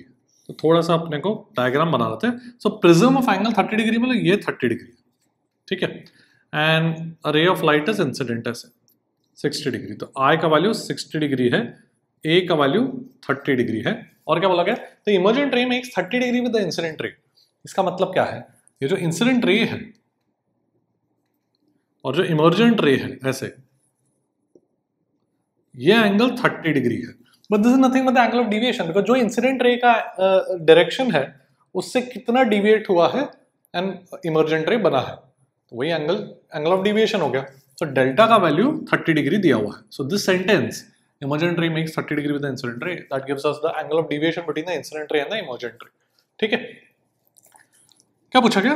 Angle made by the emergent ray with the second face of the prism, मतलब ये वाला face के साथ कितना angle बना रहा है ये। So सबसे पहले तो कहना है delta is equal to I plus E minus A, so 30 is equal to 60 plus E minus 30, ठीक है। तो यहाँ पर E का वैल्यू कितना आ जाएगा? 0। सो E का वैल्यू 0 डिग्री आया, इसका मतलब क्या कि the ray is coming out along the normal. So what is the angle that what was E? E was the angle of emergence with the normal on the second face, ठीक है। So the ray is coming out along the normal because E का value 0 है, and therefore what is the angle that the emergent ray is making with this face? That is 90 degree, ठीक है, देख लो। Now let's plot the graph of the angle of deviation versus the angle of incidence. मेरे पास कोई prism है, ठीक है, तो ये मेरा एंगल ऑफ इंसिडेंस, ये मेरा इंसिडेंट रे है, ये मेरा इमर्जेंट रे है, और दोनों के बीच का angle is the angle of deviation. तो angle of deviation versus angle of incidence, तो ग्राफ कुछ ऐसे आ जाता है, ठीक है। सो इस तरीके से ग्राफ आता है विद द मिनिमम।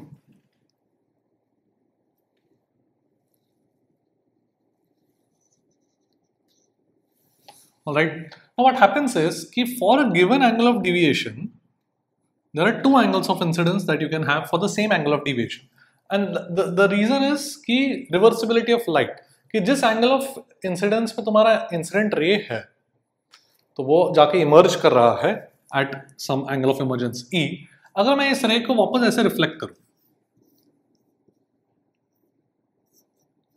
वापस रिवर्स कर दूं, तो जो मेरा एंगल ऑफ इमर्जेंस है वो भी एंगल ऑफ इंसिडेंस हो जाएगा, और जो एंगल ऑफ इंसिडेंस था ओरिजिनली, वो अभी इमर्जेंट एंगल हो जाएगा. So basically I can use i और I can use e. In both cases the angle of deviation is the same. Angle of incidence अगर मैं आई यूज करूं या ई यूज करूं, I'm going to say get the same angle of deviation. So that is the reason why you have two values of angle of incidence. So suppose angle of incidence I है, for which you get some angle of deviation. The same angle of deviation can be gotten with the corresponding angle of emergence as the angle of incidence. मतलब क्या मैं क्या बोलना चाह रहा हूँ कि अगर suppose मेरे पास एक 30 डिग्री पर है, and let's say कुछ 20 डिग्री पर निकल रहा है, तो अगर मैंने इस रे को 20 डिग्री पे इंसिडेंट किया तो वो अभी 30 डिग्री पे निकलेगा. दोनों केस में I प्लस ई का वैल्यू तो सेम है. So therefore angle of deviation दोनों केस में सेम है. ठीक है. सो 20 डिग्री एंड 30 डिग्री दोनों के लिए एंगल ऑफ डिविएशन सेम रहेगा. Alright. And they are each other's angle of incidence and emergence. However at the minimum angle of deviation I am getting only one angle of incidence. इसका मतलब क्या, that at the minimum deviation I must have I is equal to E. तो ये एक important result है. Let's just explore this. The minimum angle of deviation occurs when I is equal to E. ठीक है. तो कितना हो जाएगा, delta minimum would become I plus E minus A, that would become 2I minus A. Alright. Now I is equal to E automatically implies कि जो angle of ये जो R1 R2 है वो दोनों भी equal हो जाएंगे. स्नेल्स लॉ यहाँ पर अगर आया नहीं इक्वल है तो ऑब्वियसली स्नेल्स लॉ से R1 R2 भी इक्वल हो जाएंगे. So this implies that R1 and R2 are equal, but we know that there is sum R1 plus R2 is equal to A by 2. तो individually R1 and R2 कितना हो जाएगा, A by 2. Okay. So यहाँ से मेरे पास एक formula आ जाता है for the refractive index in terms of the angle of deviation. So experimentally क्या करते हैं, you can just plot the graph for a lot of data points. You can get the minimum angle of deviation, and then using this formula that we are going to see, you can get the angle of, or you can get the refractive index. ठीक है. So refractive index के लिए क्या करूं मैं कि यहाँ से जो मेरे पास angle of incidence आ रहा है वो कितना आ रहा है, delta minimum plus A by 2. ठीक है. So अगर यहाँ पे मैं स्नेल्स लॉ लगाऊं तो क्या आ जाएगा, sin I should be equal to mu sin R1. अब R1 मतलब A by 2, and sin I को मैं क्या लिख सकता हूँ, so mu is basically sin I divided by sin A by 2. I is this sin of delta minimum plus A by 2 divided by sine A by 2.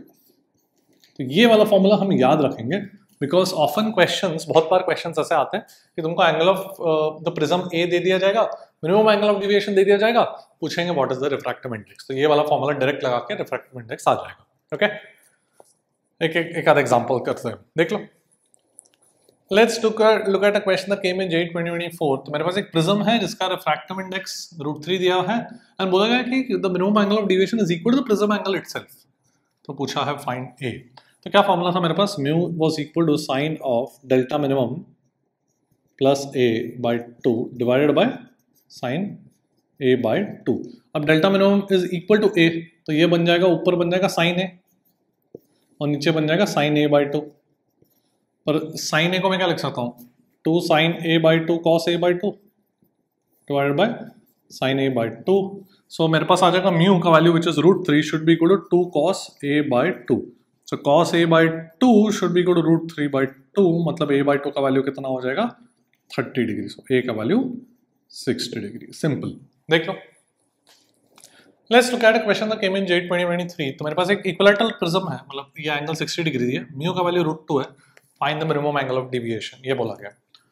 तो mu का formula क्या था, sine of delta minimum plus A by 2 divide by sine A by 2. ठीक है. तो mu का value कितना, √2.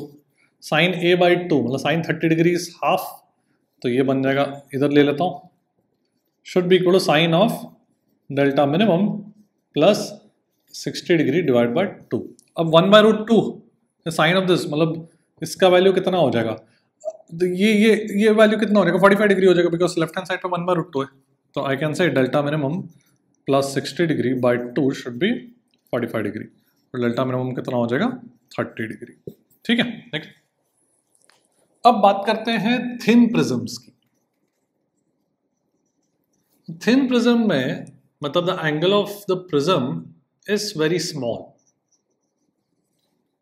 So what happens is any ray of light, paraxial ray, मतलब angle of incidence is small. If that ray is incident, it ultimately deviates by a small angle. अब मैंने ये बड़ा बनाया but actually small deviation होता है. उसका value है mu minus 1 times a. Mu is the refractive index of the thin prism. ये अपने को याद रखना, ठीक है. So what happens is कि जब you have white light, so white light has a spectrum of wavelengths, lots of colors in it. तो white light में the refractive index depends on the wavelength, and it turns out कि जो violet का refractive index है is greater than the red refractive index. ठीक है, ये अपन factually याद रखेंगे. Violet light का refractive index is greater than red light. So deviation of violet light is of course greater than the red light, and बाकी सब wavelengths उसके बीच में रहेंगे. So violet सबसे ज़्यादा deviate होता है, red कम deviate होता है. So there is what is called dispersion. Dispersion मतलब white light incident है, but it splits into colors because each wavelength is deviating by a different amount. सबसे ज़्यादा deviate कौन सा होता है? Violet light. सबसे कम red light. And this theta angle is called the angle of deviation, dispersion.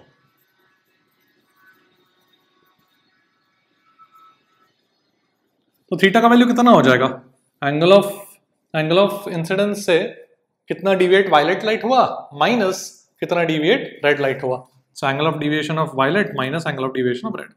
तो ये बन जाएगा ये फॉर्मूला यूज करके. ठीक है, मैंने ये सब्स्टिट्यूट किया for violet and for red, तो ये मेरे पास आ गया. So the angle of dispersion of the light that emerges is mu v minus mu r times the angle of the prism. Okay, ठीक है. We define something called dispersive power of the prism. So dispersive power को omega से represent करता है. This is defined as the angle of dispersion divided by the mean deviation. This is called the mean deviation, which is of the yellow light. So mean deviation is given by refractive index of yellow light minus 1 times a. ये वाला formula, but refractive index इसका yellow, and yellow light का refractive index is the average of the red and violet. ये सब अपने को factually सब कुछ याद रखना है, ठीक है. ऑलराइट, ये मेरा डिस्पर्सिव पावर हो गया. ओके, देख लो. Let's look at what is known as an achromatic combination. So achromatic combination मतलब मेरे पास ऐसे दो प्रिज्म है, and what we do is we set these prisms such that the net dispersion is 0. मतलब क्या कि फर्स्ट प्रिज्म में जितना डिस्पर्जन होगा, तो फर्स्ट प्रिज्म में सपोज ऐसा डिस्पर्जन हो रहा है, तो वो सेकेंड प्रिज्म में एंटर करेगा लाइट, ये वायलेट ये red, and then opposite sense में डिविएट होगा, correct, compare to the first prism, because उल्टा रखा है prism, and then they will combine and वापस white light आ जाएगा.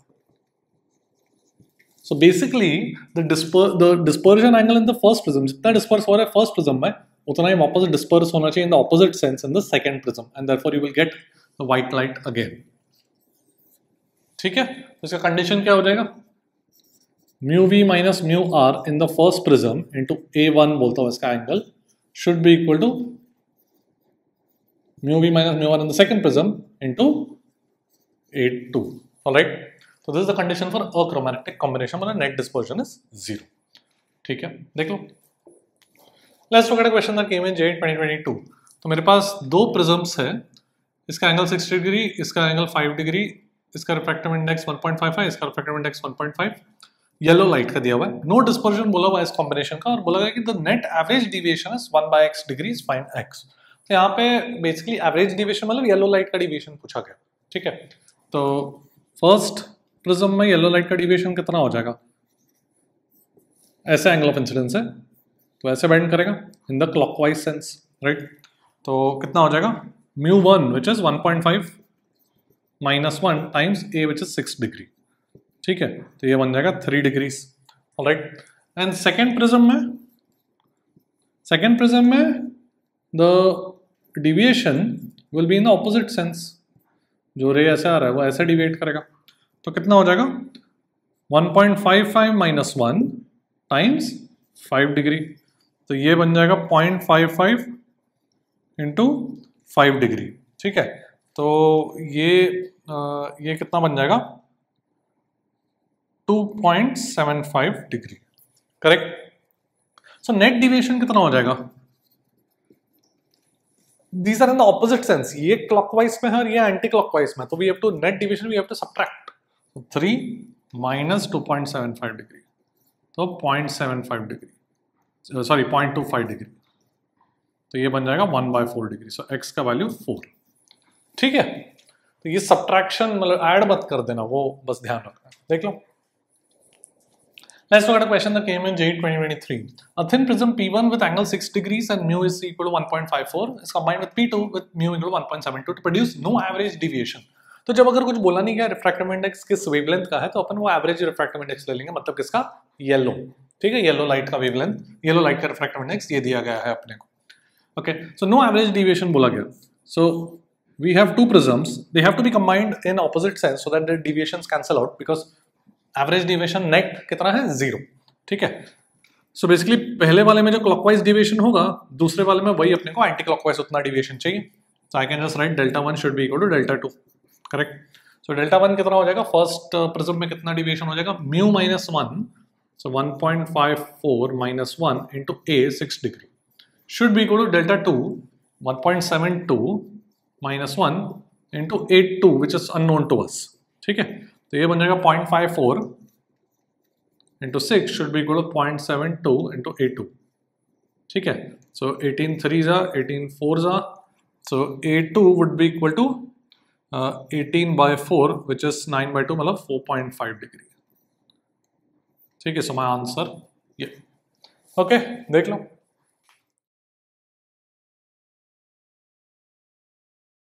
इस लेक्चर में we gonna be talking about optical instruments. तो सबसे पहले ह्यूमन आई के बारे में बात करते हैं। Human eye is basically has a convex lens, ठीक है। सो सपोज कोई ऑब्जेक्ट है यहाँ पर and if this angle subtended is theta, तो we define this theta as the visual angle subtended by the object, ठीक है। तो this is part of my eye and ये जो angle theta है, that is called the visual angle. Now when you place the object at distance d, where d here is called the least distance of distinct vision या comfortable vision, मतलब इससे पास लेकर आए तो फिर अपने आईज को स्ट्रेन होता है। जितना दूर ऑब्जेक्ट है उतना बेटर है, बिकॉज आईज में स्ट्रेन कम पड़ता है।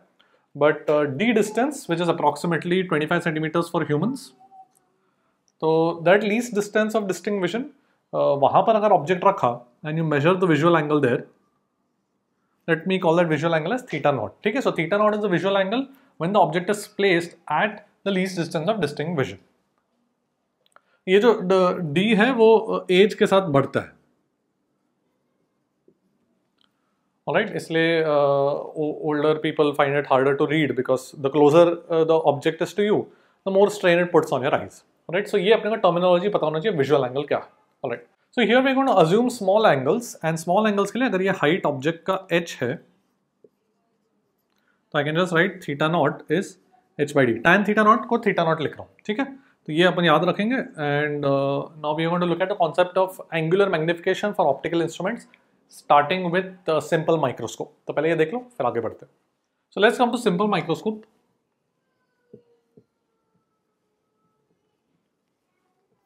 तो सिंपल माइक्रोस्कोप में बेसिकली मेरे पास एक simple microscope is just a convex lens, बस। तो you are looking through this convex lens which is also called the I piece,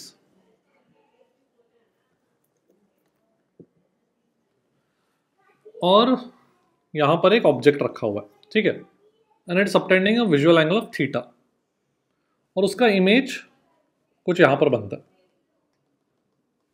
ठीक है। So we are assuming कि virtual image बन रहा है, वही अपन assume कर रहे हैं। So object is obviously between the focus and the optical center of the convex lens. तो let's say height h है। So we define angular magnification. I hope you understood why both the image and the object will subtend the same angle. क्यों? क्योंकि जो रे object से optical centre के through जाएगा वो तो अनडिवेटेड जाएगा, correct? So that must be coming from the top of the image, है कि नहीं? और ये वर्चुअल इमेज जो है वो तो एनलार्ज होता है, ये कॉन्वेक्स लेंस में पढ़ा होगा, so we already done it in a crash course in optics. So ये जो h डिस्टेंस है, h हाइट है, let's say this distance is mod u, where u is the object distance जो अपन lens formula में use करते हैं, उसका मैग्नीट्यूड। सो एंगुलर मैग्निफिकेशन जो मैं m से रिप्रेजेंट करने वाला हूँ is defined as theta by theta naught. What was theta naught? Theta naught was when the object was placed at distance d, ठीक है? So can I write theta is h by mod u small angles, and theta naught तो मुझे पता ही है, क्या लिख सकता हूं मैं, h बाय d। सो जब डिस्टेंस d पे रखा, उस पे जो एंगल सबटेंड कर रहा है ऑब्जेक्ट, उससे अपन कंपेयर करते हैं फॉर दिस सिचुएशन, ठीक है? तो कितना हो जाएगा? Can you see this will become d bye mod u, alright? So for different positions of the object you will have different angular magnification. Now the two common positions of the object are actually image से अपन relate करते हैं। तो one situation is what we call as normal adjustment. The object is placed such that the image is formed at infinity.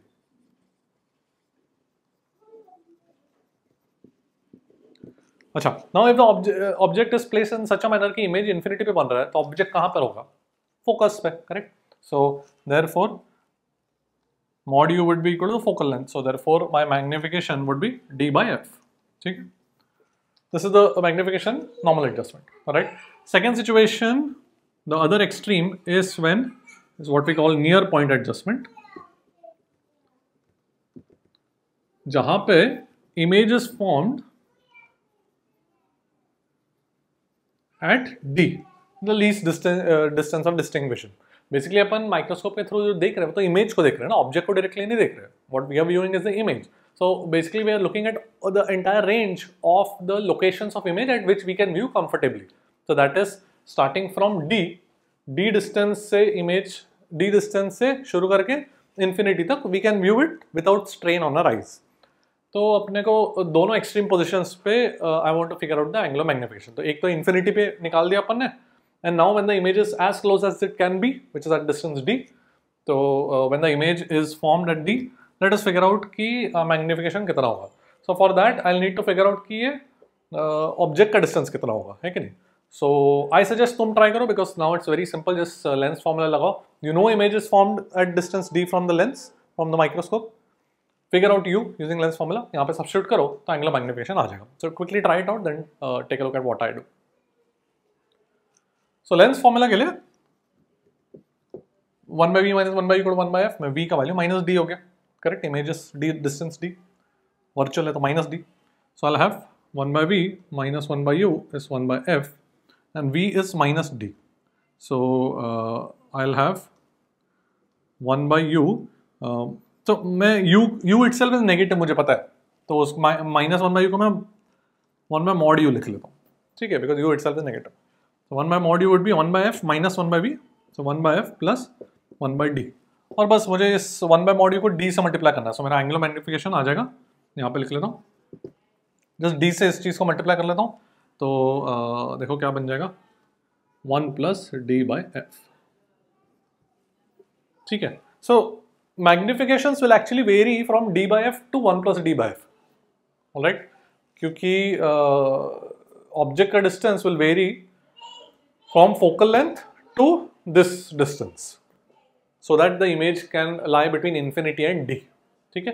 तो कोई भी और object के position के लिए you can obviously figure out, या कोई भी और इमेज के पोजीशन के लिए you can obviously figure out कि मैग्निफिकेशन कितना होगा। एग्जाम में if they give you any other image position, first get the object position, जैसे अपन ने यहाँ पर किया लेंस फॉर्मूला लगा के, और यहाँ पर डाल दो। This is the basic expression for angular magnification, ठीक है? So we also say this is the minimum magnification and this is the maximum magnification that can be achieved, alright? देख लो, कंपाउंड माइक्रोस्कोप करते हैं।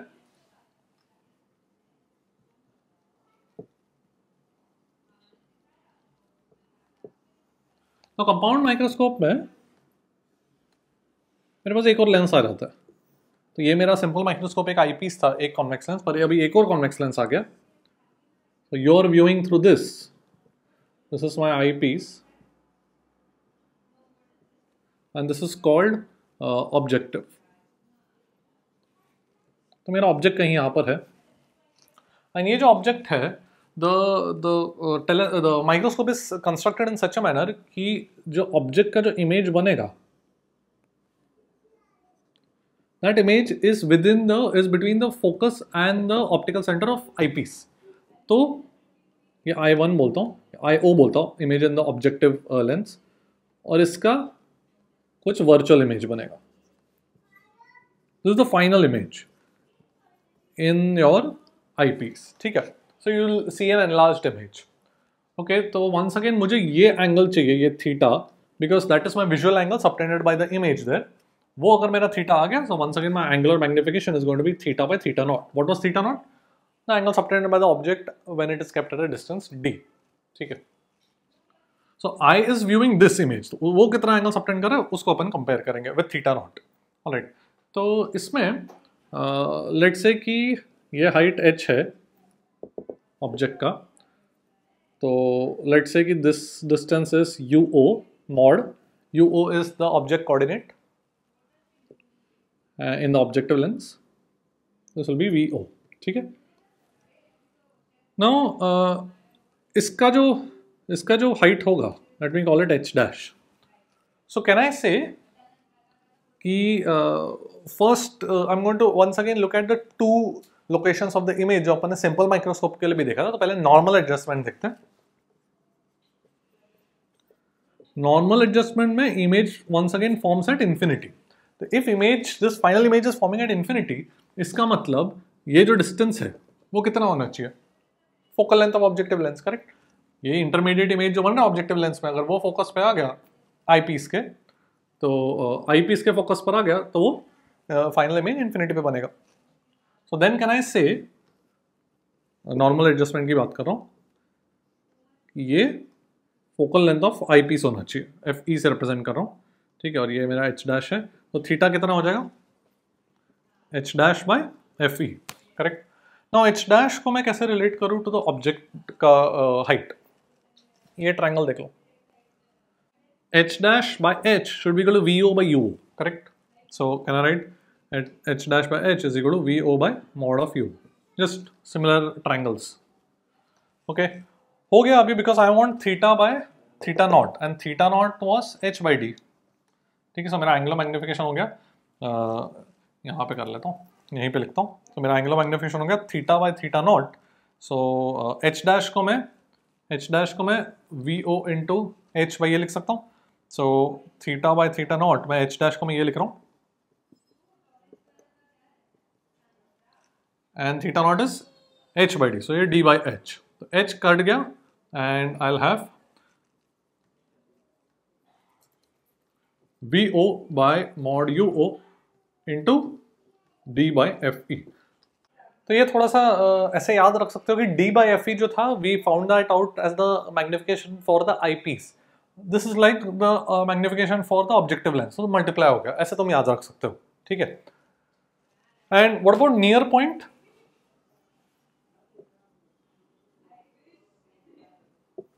नियर पॉइंट में you will get the magnification. अभी तुम guess ही कर सकते हो क्या आएगा. This is for the magnification of the objective lens into the magnification of the eyepiece. और आईपीस में क्या आया था नियर पॉइंट में अपने को, सिंपल माइक्रोस्कोप के केस में 1 + d बाई FE. तो यहाँ पे भी वही आ जाता है. So you can try this and derive it on your own, exactly the same logic that we used in the simple microscope. ठीक है, देख लो. Let's look at a previous year question जो JEE 2020 में आया था. तो एक माइक्रोस्कोप है, ये ऑब्जेक्टिव लेंस, ये आईपीस, और ऑब्जेक्ट यहाँ पे रखा हुआ है. सो ऑब्जेक्ट का लोकेशन निकालना है with respect to the objective lens for the minimum strain on the eyes. Minimum strain कब होगा? When the image is at infinity. जितना ज्यादा दूर है इमेज उतना स्ट्रेन कम. सो मतलब minimum strain is when the image is at infinity. ठीक है, आईपीस और ऑब्जेक्टिव और आईपीस का दोनों का फोकल लेंथ दिया गया अपने को. Alright, so try it out then take a look on the solution. Okay, so image is at infinity, normal adjustment बन गया मेरा. So therefore the intermediate image जो ऑब्जेक्टिव लेंस में बनेगा, it has to be at the focal length of the eyepiece which is 5 centimetre. Correct. तो ये भी 5 centimetre बन गया, टोटल 10 है. ये 5, तो ये भी 5. This is my image in the objective lens and इसका फोकल लेंथ मुझे पता है. तो अभी बस लेंस फॉर्मूला लगाना मुझे. सो 1/v is 5 in the objective lens, -1 by u itself is negative, so plus mod u हो जाएगा, should be equal to 1 by focal length इसका which is 1. This will become 4 by 5, so object का distance is 5 by 4 centimeters. ठीक है, alright. देख लो, telescope की बात करते हैं अभी. तो टेलीस्कोप में मेरे पास दो लेंसेज है. This is called objective eyepiece once again, you are viewing through this. So यहाँ पर we are viewing objects that are very far away, so the rays are coming as if they are almost parallel to each other. ठीक है, let's से eight an angle let's say some angle beta पे. ठीक है, तो ये कहाँ पे इमेज बनेगा इसका? ये ऑफ कोर्स फोकल प्लेन में बनेगा ऑफ द ऑब्जेक्टिव लेंस. तो ये फोकल लेंथ हो गया. ठीक है, एंड देन इसका एक वर्चुअल इमेज बनेगा, and that virtual image is what we observe. This is my final image in the eyepiece. So how do we define magnification here? यहाँ पे तो ऑब्जेक्ट को डी डिस्टेंस पे तो रख नहीं सकते, object by definition is very far away. तो इसमें अपन कैसे डिफाइन करते हैं एंगुलर मैग्निफिकेशन? इस की जो रेस आ रहे थे उनका एंगल लेट से अल्फा बोलते हैं. दोस रेज सॉरी बीटा है. These rays are coming at beta. This is my eye. ठीक है, ये मेरा आई है. तो अगर कोई टेलीस्कोप नहीं है, तुम डायरेक्ट आई से ऑब्जर्व कर रहे हो ऑब्जेक्ट को, तो the rays are coming at beta like here. But the final image let's say it is making an angle alpha. So now we define the angular magnification as alpha by beta. ठीक है, कि image कितना angle subtend कर रहा है compare to object कितना angle subtend कर रहा था, ऑब्जेक्ट के रेज कितना एंगल सबटेंड कर रहा था. ठीक है, सो ये मेरा एंगुलर मैग्निफिकेशन होगा. So once again we look at the two situations of normal adjustment and near point. So normal adjustment में once again image is at infinity. If this image is at infinity, so the intermediate image will be formed at the focus of the eyepiece, correct? और ये मेरा FO तो है ही. Okay, so alpha का value कितना हो जाएगा? अच्छा, मैं बीटा का वैल्यू कहना है से सपोज ये कुछ h है, h डैश है, ये बीटा, ये भी beta, correct? So can I say beta is h dash by FO. Alright, and now alpha, ये एंगल अल्फा है, alpha would be what? h dash by FE. So therefore magnification in normal adjustment कितना बन जाएगा? It is alpha by beta. ठीक है, so alpha by beta would be FO by FE. This is my normal adjustment वाला angular magnification. ठीक है, देख लो near point, देख लो. सो नियर पॉइंट में यहाँ पे इंटरमीडिएट इमेज बन रहा है ऑब्जेक्टिव लेंस में. अभी वो फाइनल इमेज कहाँ पे बन रहा है? डिस्टेंस डी पे. ठीक है, सो लेट्स फिगर आउट कि ये एंगल अल्फा कितना हो जाएगा. So actually you can try it out, थोड़ा लेंस फॉर्मूला यूज करना पड़ेगा. Try it out then take a look at my solution. Okay, so ये एंगल अल्फा, सपोज ये h डैश है. So let's say this is now the object distance for this is like the object for the I piece. ये मेरा eyepiece है, this is like the object for the I piece, उसका object distance का magnitude है ना. तो alpha का value कितना हो जाएगा? That will be equal to h dash by, और जब ये कैसे निकालूंगा? लेंस फॉर्मूला लगाऊंगा आई पीस में. So 1 by v, what is v? v is minus d, minus 1 by ue should be equal to 1 by fe. ठीक है, and ue itself is negative, तो ये मॉड बन जाएगा. So 1 by mod ue would be equal to 1 by d plus 1 by fe. ठीक है, तो alpha would be h dash, correct, h dash by mod ue. और बीटा क्या था? ये मेरा बीटा था, ये भी बीटा हो गया. तो beta was h dash by FO. ये तो मेरा FO ही रहने वाला है बिकॉज वो रेज इन्फिनिटी से आ रहा है. ठीक है, तो focus of the objective lens पर ही बनेगा. तो beta is h dash by FO हो गया. सो अपना मैग्निफिकेशन कितना है? Alpha by beta. ठीक है, सो अल्फा बाय बीटा में FO. ठीक है, ये मेरा एंगुलर मैग्निफिकेशन हो जाएगा. Alright, let's do another question. ये जेई 2022 का क्वेश्चन है, बहुत ही सिंपल क्वेश्चन है। टेलीस्कोप है, दोनों लेंसेज के बीच का डिस्टेंस 30 सेंटीमीटर दिया हुआ है और नॉर्मल एडजस्टमेंट में मैग्निफिकेशन 2 दिया हुआ है। So find the focal length of the objective lens, ये पूछा गया। Okay, just formula based question है। Try it out, now you should be able to do it and these are the type of simple very scoring questions that come. Try करो। Okay, so normal adjustment का formula क्या है? FO by FE equal to 2, और ये distance normal adjustment में कितना हो जाएगा? नॉर्मल एडजस्टमेंट में once again the image is forming at, वो तो इमेज तो इंटरमीडिएट इमेज तो हमेशा ही फोकल प्लेन में फॉर्म करेगा of the objective lens, but it should also be at the focus of the eyepiece. So FO plus FE is 30 हो गया। That's it, you just have to solve quickly for, क्या पूछा है? FO। ठीक है, so FE is FO by 2, so 3FO by 2 should be equal to 30, so FO would be equal to 20 centimeters and that is your answer, right? देख लो। Now one thing that I have to mention here is कि जो magnification आया अपना compound microscope में, telescope में, वो sometimes also written as negative because the image is inverted. So जैसे कि मैं टेलीस्कोप की बात कर रहा हूँ, तो मेरा जो फाइनल इमेज है यहाँ पे बन रहा है या इन्फिनिटी पे बन रहा है, जो भी ये final image is inverted. My object is here, rays are coming ऐसे फ्रॉम इन्फिनिटी, मेरा ऑब्जेक्ट यहाँ पर है बट इमेज नीचे बन रहा है, object is inverted. So sometimes magnification is also written as negative. So जैसे कि नियर पॉइंट के लिए क्या था मेरा magnification? FO by FE plus FO by D, ये था मेरा magnification. Sometimes it's written as negative.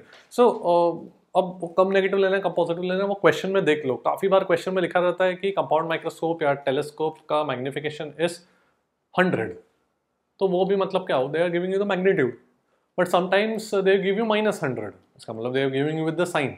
Ultimately अपने को वो कॉन्टेक्स्ट से समझना है, ठीक है। ऑप्शंस में भी कभी कभार अगर ऑप्शंस में if they ask magnification and options में पॉजिटिव नेगेटिव नंबर दोनों है, इसका मतलब they expect you to take the sign into account and therefore you have to report the negative answer. ठीक है, साइन के साथ magnification is negative, alright. So वो बस ध्यान में रखना। अच्छा, सो ये जो टेलीस्कोप अपन ने किया, it's actually called astronomical telescope. This is what we did right now. Now we are going to look at two more different type of telescopes. ठीक है, तो अभी तक जो भी अपन ने किया टेलीस्कोप में, that was astronomical telescope, right? और हाँ, नॉर्मल एडजस्टमेंट का भी -FO by FE आ जाएगा, ठीक है, if you want to take it with the sign. देख लो। टेरेस्ट्रियल टेलीस्कोप देखते हैं। तो terrestrial telescope is exactly like astronomical telescope जो अभी अब तक अपन ने किया। हाउएवर उस इमेज को इरेक्ट कर देते हैं by inserting another lens here. So जैसे कि मेरा इन्फिनिटी से वेरी फार अवे से रेज आ रहे हैं, they will form an image in my objective lens में, they will form an image here at the focal length of the objective lens. फिर इसका जो ये इंटरमीडिएट जो लेंस है उसका फोकल लेंथ F बोलते हैं, जो थर्ड लेंस अपन ने बीच में प्लेस किया बिटवीन ऑब्जेक्टिव एंड आईपीस। तो ये 2F we set it such that this forms at 2F. This is at 2F from this convex lens. तो अगर ये 2F है तो इमेज भी 2F on the other side बनेगा, करेक्ट? ये मेरा इमेज बन गया। और इस इमेज का जैसे कि सपोज मेरे पास नॉर्मल एडजस्टमेंट है, तो नॉर्मल एडजस्टमेंट के लिए अब this distance should B FE, तो जाके इसका इमेज इन्फिनिटी पे बनेगा, करेक्ट? और अगर नियर पॉइंट एडजस्टमेंट करना है तो this distance should be such that इसका image is forming at D distance behind this eyepiece, है कि नहीं? इफेक्टिवली ये lens is only inverting this intermediate image, बाकी कुछ चेंज नहीं कर रहा है। There is no magnification here because size same है, 2F सो साइज सेम है, तो साइज सेम है तो फाइनल मैग्निफिकेशन का फॉर्मूला कुछ चेंज नहीं होगा, जस्ट वो इन्वर्टेड इमेज जो था अभी वो इरेक्ट हो जाएगा, ठीक है? तो इसका भी नॉर्मल एडजस्टमेंट का मैग्निफिकेशन कितना आ जाएगा? FO by FE, and near point का कितना आ जाएगा? FO by FE plus FO by D, ठीक है? देख लो। गैलीलियन टेलीस्कोप देखते।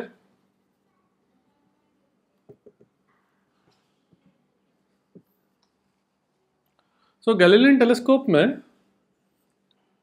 Instead of a converging lens eyepiece, अब वो eyepiece is a diverging lens. तो what happens is rays are coming from infinity from far away, so they are forming in at the focal plane of the objective lens. Correct. तो अपन उसका इस eyepiece को ऐसा रखते हैं such that it is behind the focal length of this objective lens. तो अगर ये eyepiece नहीं होता तो ऑब्जेक्ट यहाँ पे बनता. This will be your sorry image यहाँ पे बनता. This is the image in the objective lens which will act as the object for the eyepiece. ठीक है. So this is like a virtual object acting for the eyepiece. Alright. Now अगर मुझे normal adjustment चाहिए, normal adjustment चाहिए मतलब see ये ray diverge होगा. Correct. तो नॉर्मल एडजस्टमेंट मतलब we need the ray to be coming from, इसका ये जो इमेज बनना चाहिए इस वर्चुअल ऑब्जेक्ट का image in this concave lens, those rays must be coming from infinity. Correct. तो ही one image will be formed at infinity, है कि नहीं. So here how do we define magnification. ये एंगल बीटा है जिस race पर आ रहा है, जिस एंगल पे रेज आ रहे हैं, एंड ये जो रे रिफ्रैक्ट हुआ वो इन्फिनिटी से फाइनल इमेज इन्फिनिटी पे बन रहा है. ठीक है. तो फाइनल इमेज इन्फिनिटी में वो रेस पैरेलल होंगे. So clearly this should be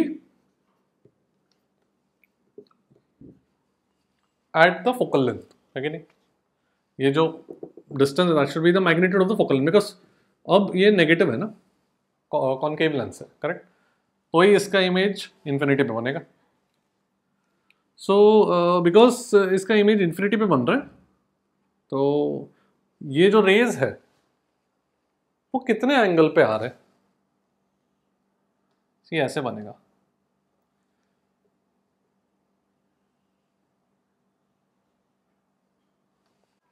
तो मैंने ये एक रे लिया है such that that ray is coming from infinity, but that is going through the optical center of this concave lens, so it will go on and reach the tip of the intermediate image. ठीक है.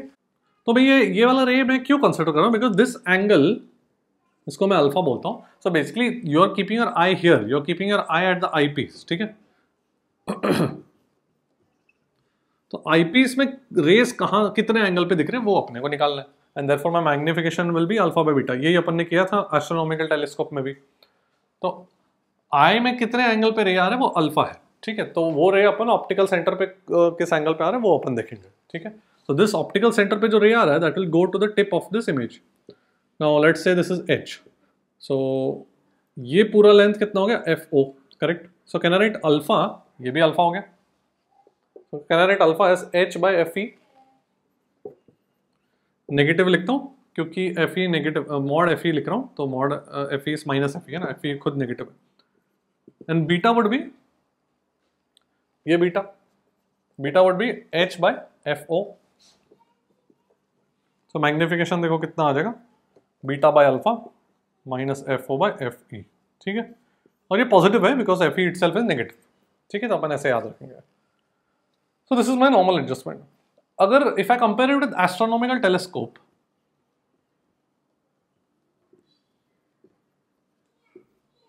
Astronomical telescope में यहां पे लिखता हूं normal adjustment के लिए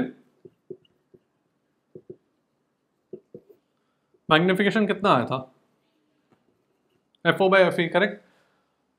अगर मैं साइन के साथ लिखूं विद द साइन तो एक नेगेटिव डालना पड़ेगा बिकॉज एस्ट्रोनॉमिकल टेलीस्कोप में इन्वर्टेड इमेज बन रहा था. ठीक है. So if you remember the magnification with the sign then it is the same formula Galilean telescope and astronomical telescope. It's just that इधर एफ ई पॉजिटिव है, इधर F E negative है.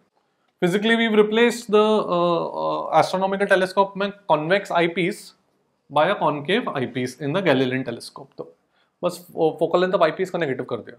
सो mathematically सब कुछ सेम रहेगा accept F E की जगह मतलब वो नेगेटिव हो जाएगा. ठीक है. यहाँ पे पॉजिटिव जो एफ ई था वो नेगेटिव एफ ई आ जाएगा यहाँ पर, तो इसका वैल्यू नेगेटिव होगा. सो सिमिलरली नियर पॉइंट में क्या था, यहाँ पर विद द साइन लिख रहा हूं, ये था with the sign. Same thing यहां पर भी आ जाता है.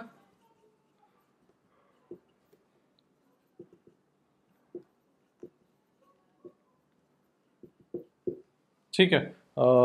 यहाँ पे विद साइन डालना पड़ेगा. आईपीस का जो फोकल लेंथ है वो नेगेटिव है, ठीक है, वो अपने को साइन के साथ डालना है यहाँ पर, तो जाके ये पॉजिटिव बनेगा। तो ये जो नियर पॉइंट के जो बन रहा है, that you can, I leave that calculation up to you, it's very simple. यहाँ पर इन जनरल जो ऑब्जेक्ट का लेंथ आएगा, object distance, this will be the object distance for this virtual object for the concave lens. तो ये object distance अगर तुमको पता चल गया, then h divide by object distance will be your alpha. And object distance कैसे पता चलेगा? नियर पॉइंट के लिए the object distance in this concave lens should be such that the image is forming d distance behind the lens, d distance पे बनना चाहिए। तो v equal to minus D रखो और लेंस फॉर्मूला इसमें लगा दो एंड आ जाएगा, ठीक है। तो अपन ये याद रखेंगे। बेसिकली जस्ट रिमेंबर कि अगर साइन के साथ मैग्निफिकेशन लिखा एस्ट्रोनॉमिकल टेलीस्कोप के लिए, एस्ट्रोनॉमिकल गैलीलियन के लिए, दोनों के लिए सेम ही है। ऑलराइट, एक क्वेश्चन करते हैं गैलीलियन पे, देख लो 2014 में एक क्वेश्चन आया गैलीलियन टेलीस्कोप के, बहुत ही बेसिक क्वेश्चन था। They had given us a Galilean telescope जिसका ऑब्जेक्टिव का फोकल लेंथ 30 सेंटीमीटर्स, आईपीस का फोकल लेंथ -3 सेंटीमीटर्स, बोला नियर पॉइंट एडजस्टमेंट है। क्वेश्चन हैड सेड कि image has to be formed at the least distance of distinct vision, मतलब वो near point adjustment. Find the angular magnification, that's it, ये पूछा गया था। बट ऑप्शंस में साइन के साथ दिया था, तो गैलीलियन टेलीस्कोप में वी नो कि magnification has to be positive because the image is erect, ठीक है। तो वो बस अपने को याद रखना है। ऑलराइट, तो ट्राई करो फटाफट, जस्ट फॉर्मूला एप्लीकेशन है। सो क्या आ जाएगा? Minus of F O by F E plus F O by D. So remember F E -3 रखना है अपने को। So F O is 30 divide by -3 plus 30 divide by D is 25, ठीक है। तो ये बन जाएगा 10 माइनस 30/25 मतलब कितना हो जाएगा? 6/5 which is 1.2, so that will be 8.8. That's it. Answer में -8.8 भी था, +8.8 भी था, तो we have to go for +8.8, ठीक है। So like I said, astronomical telescope या कंपाउंड माइक्रोस्कोप में अगर ऑप्शंस में मैग्निफिकेशन में नेगेटिव है तो नेगेटिव आंसर चूज करना, because they are expecting you to write it with the sign. Question में often they will give you the magnification as a positive number, that means they are giving us the magnitude. Alright, देख लो। So here I've just made a list of all the magnifications सारे optical instruments के लिए for your benefit. So you can use this as a reference, screenshot ले लो and रख लो JEE main के पहले। You can just quickly look at it. यहाँ पे simple microscope, compound, astronomical, terrestrial, Galilean telescope, magnification लिखा हुआ है normal and near point के लिए। मैंने बस यहाँ पे ध्यान रखना है, मैंने साइन के साथ लिखा हुआ है। So compound microscope में भी नेगेटिव साइन मैंने डाला हुआ है, एस्ट्रोनॉमिकल में भी नेगेटिव डाला हुआ है, टेरेस्ट्रियल में नेगेटिव नहीं आएगा बिकॉज वी सॉ टेरेस्ट्रियल में पॉजिटिव आता है, image is erect. And Galilean में ये negative sign automatically will make the magnification positive because F E itself is negative, ठीक है। Alright, so just have a look.